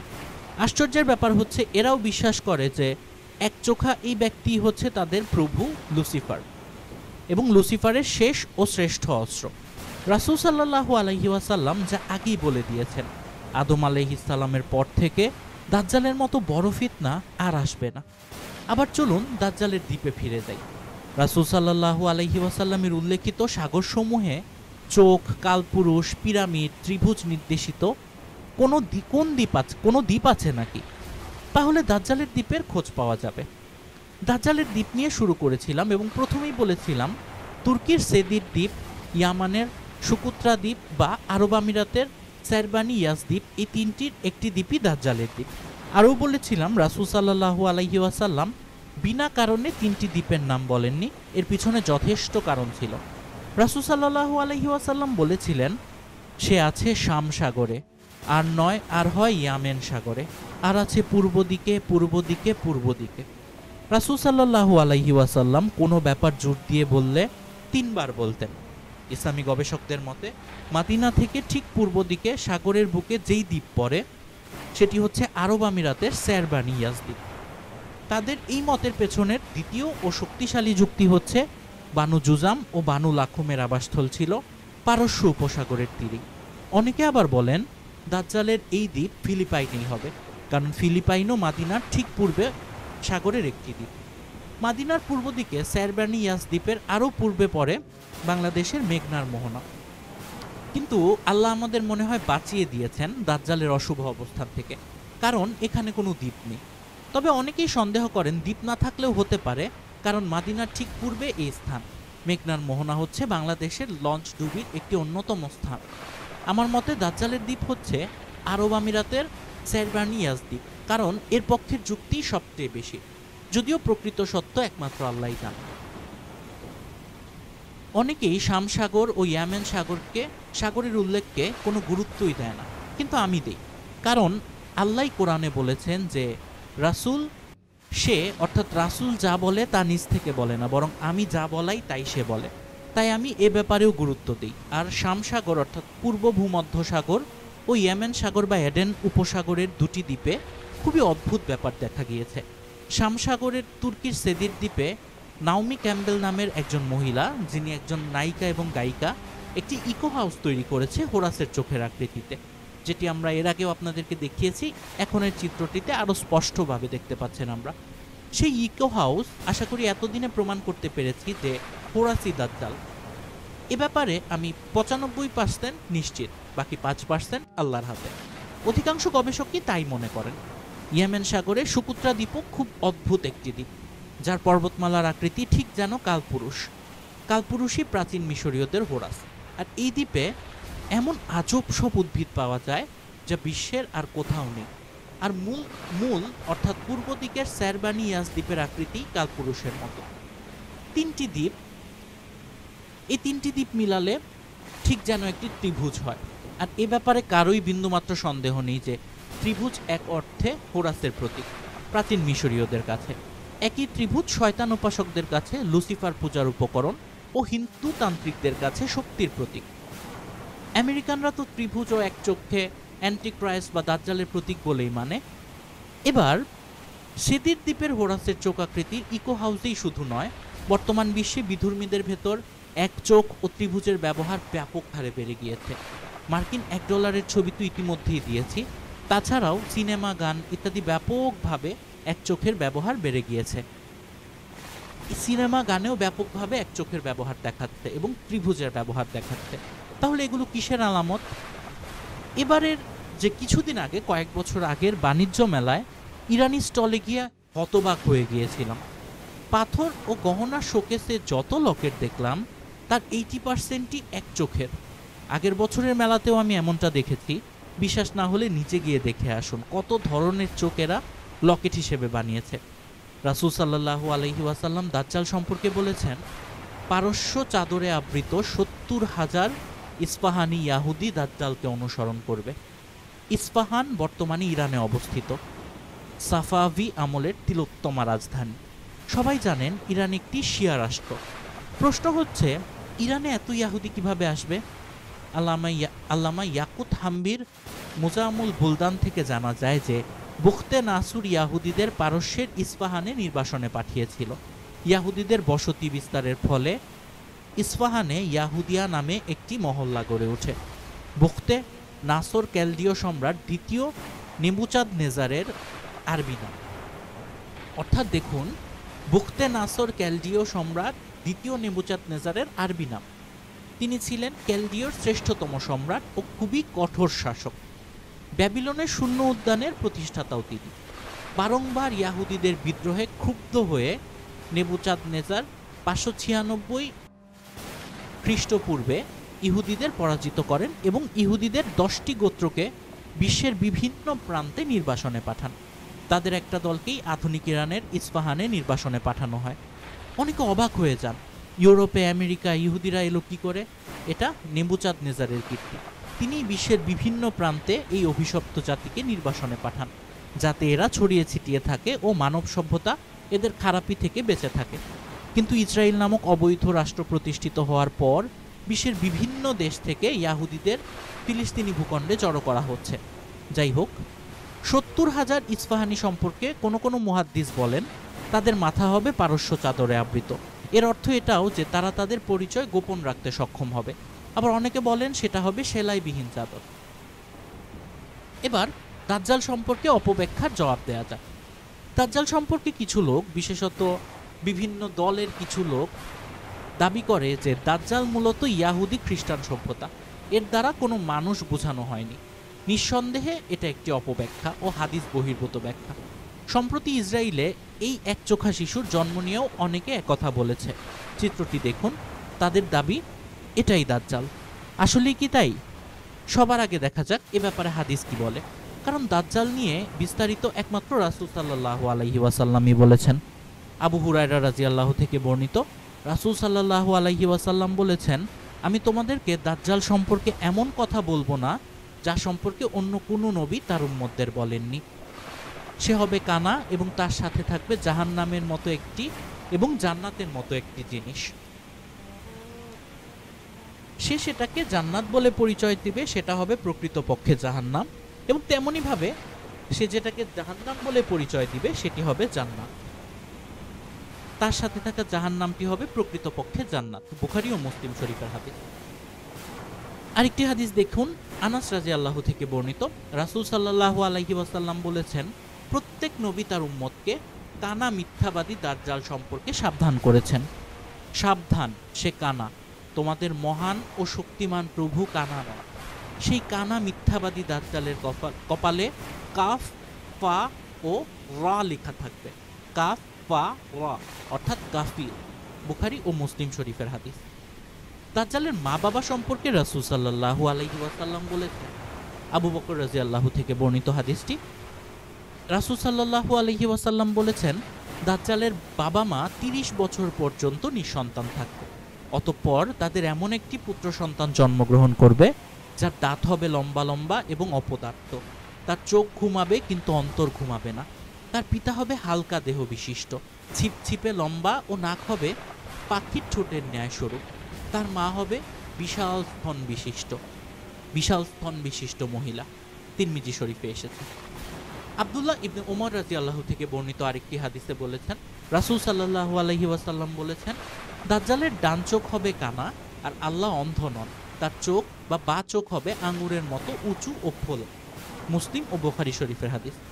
দাজ্জালের গাধা সম্পর্কে রাসূল সাল্লাল্লাহু আলাইহি ওয়াসাল্লাম বলেছেন, তার এক কান থেকে আরেক কানের দূরত্ব হবে 4 হাত। প্রথমেই ইসরায়েলের একচোখা শিশুর ব্যাপারে বলছি। সে নিঃসন্দেহে দাজ্জাল না, কারণ প্রথমত তামিম দারি রাদিয়াল্লাহু বর্ণিত সেই বিখ্যাত হাদিসেই বলা আছে যে উনি দাজ্জালকে দেখেছিলেন। সেই দীর্ঘ হাদিস আমরা এর আগেই বর্ণনা করেছি। আর দাজ্জাল তখন ছিল প্রাপ্তবয়স্ক, তাই এখন দাজ্জাল জন্মাতে পারে না। এবং দ্বিতীয়ত 4 নং হাদিসে দেখুন, রাসূল সাল্লাল্লাহু আলাইহি ওয়াসাল্লাম বলেছেন, দাজ্জালের ডান চোখ হবে অন্ধ আর বাম চোখ হবে আঙুরের মতো বিস্ফোরিত। আল্লামা নববী রহিমাহুল্লাহ বলেছেন, দাজ্জালের উভয় চোখই ত্রুটিযুক্ত হবে। তার ডান চোখ হবে অন্ধ এবং সমতল, যে কোনো কেউ হাত দিয়ে মুছে দিয়েছে এরকম মনে হবে, এবং বাম চোখ হবে আঙুরের মতো উঁচু। কিন্তু এই শিশুটি এক চোখা, অতএব এ দাজ্জাল হতে পারে না।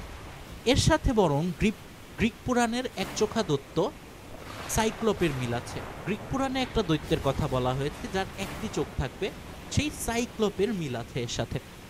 দাজ্জালকে যারা মানুষ মানতে নারাজ তাদের সম্পর্কে একমাত্র রাসূলুল্লাহ সাল্লাল্লাহু আলাইহি ওয়াসাল্লামই দাজ্জাল সম্পর্কে বিস্তারিত বলেছেন। আল্লাহ বলেছেন, আল্লাহ কোরআনে বলেছেন, তিনি নিজের প্রবৃত্তি থেকে কিছু বলেন না, একমাত্র তা হলো ওয়াহি, যা তার নিকটে হুকুম করা হয়। সূরা আনআম আয়াত ৩। এখানে তিনি নবীজি সম্পর্কে বলেছেন যে নবীজি নিজের থেকে কিছু বলে না, তিনি হাদিসে যাই বলেছেন সবই আল্লাহর বাণী। তাই আমাদের হাদিস ধরে এগোতে হবে। অপব্যাখ্যাকারীদের মতে দাজ্জালের গাধার দুই কানের মাঝের দূরত্ব হবে ৪০ হাত, অর্থাৎ তারা ৪কে ৪০ই টেনে নিয়ে গিয়েছে। কেউ কেউ তো আরও বেশি বলে। এরা আজরাইল আলাইহিস সালামের আকৃতিতে দাজ্জালের গাধার আকৃতি বলে চালিয়ে দিচ্ছে, যেটি ঠিক নয়। তাদের মতে কাফির নামের যে যুদ্ধবিমান, এই যুদ্ধবিমানটি হচ্ছে দাজ্জালের বাহন, যেহেতু এর নামই কাফের। কিন্তু পণ্ডিত প্রবররা খেয়ালই করেননি যে রাসূল সাল্লাল্লাহু আলাইহি ওয়াসাল্লাম কপালে কাফির লেখা থাকার কথা বলেছেন, তাও আবার আরবিতে। কিন্তু এই ছবিতে দেখুন তো কোথায় লেখা আছে, বিমানের সামনের দিকে না লেজের উপর? তাদের কথা আপাতত মেনে নিলেও বলতে হয় কপালের সাথে লেজের তুলনা অদ্ভুত বৈকি।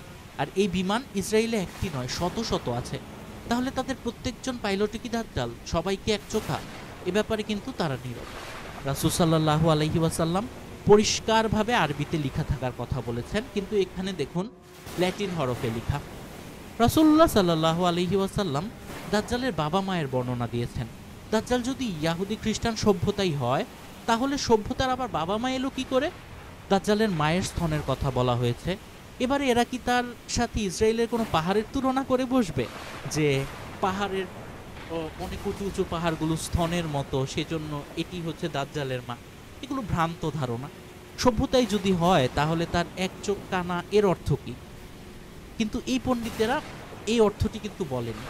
আর চূড়ান্ত প্রমাণ মাদিনাতুত নাবিতে ইবনে সাইয়াদ নামে এক ইয়াহুদি ছিল, উমর রাদিয়াল্লাহু, যাকে দাজ্জাল ভেবে মারতে গিয়েছিলেন। কিন্তু রাসূলুল্লাহ সাল্লাল্লাহু আলাইহি ওয়াসাল্লাম তাকে এই বলে নিষেধ করেছিলেন যে সে যদি দাজ্জাল হয় তাহলে তুমি তা পারবে না, আর যদি না হয় তাহলে তাকে মেরে আমাদের কোনো কল্যাণ হবে না। এবার কি বলবেন? সভ্যতা হলে রাসূল সাল্লাল্লাহু আলাইহি ওয়াসাল্লাম নিশ্চয়ই তাকে কোনো মানুষ ভেবে ভুল করতেন না। হাদিস নিয়ে গবেষণা করা ভালো, কিন্তু এমন মারাত্মক গবেষণা করা উচিত না যাতে একেবারে হাদিসের বাহিরেই চলে যেতে হয়। এই পণ্ডিত প্রবরেরা এমন গবেষণাই করেছে যে হাদিসে কি আছে তা চিন্তাও করে দেখেনি, নিজেদের মতকে প্রতিষ্ঠা করার অবৈধ লোভে। মুসলিম শরীফ থেকে নাওয়াস ইবনে সামাআন রাদিয়াল্লাহু বর্ণিত একটি দীর্ঘ হাদিস থেকে দাজ্জাল শেষ দিক সম্পর্কে বিশেষ অংশগুলো বলছি। রাসূল সাল্লাল্লাহু আলাইহি ওয়াসাল্লাম বলেন, দাজ্জাল ছোট কোকড়ানো চুল বিশিষ্ট যুবক, তার চোখ হবে ফোলা। আমি তাকে আব্দুল উজ্জা ইবনে কাতান সদৃশ মনে করি। তোমাদের মধ্যে যে ব্যক্তি তার সাক্ষাৎ পাবে সে যেন সূরা আল কাহাফের প্রাথমিক আয়াতগুলো পাঠ করে। দাজ্জালের বিচরণকাল সম্পর্কে আল্লাহর রাসূল একই হাদিসে বলেন, সে ৪০ দিন দুনিয়ার বুকে অবস্থান করবে। এর প্রথম দিন হবে ১ বছরের সমান, দ্বিতীয় দিন হবে ১ মাসের সমান, তৃতীয় দিন হবে ১ সপ্তাহের সমান, এবং অবশিষ্ট দিনগুলো স্বাভাবিক দিনের মতোই হবে। দাজ্জালের মৃত্যু সম্পর্কে একই হাদিসে আল্লাহর রাসূল বলেন, আল্লাহ ঈসা রুহুল্লাহ আলাইহি ওয়াসাল্লামকে পাঠাবেন।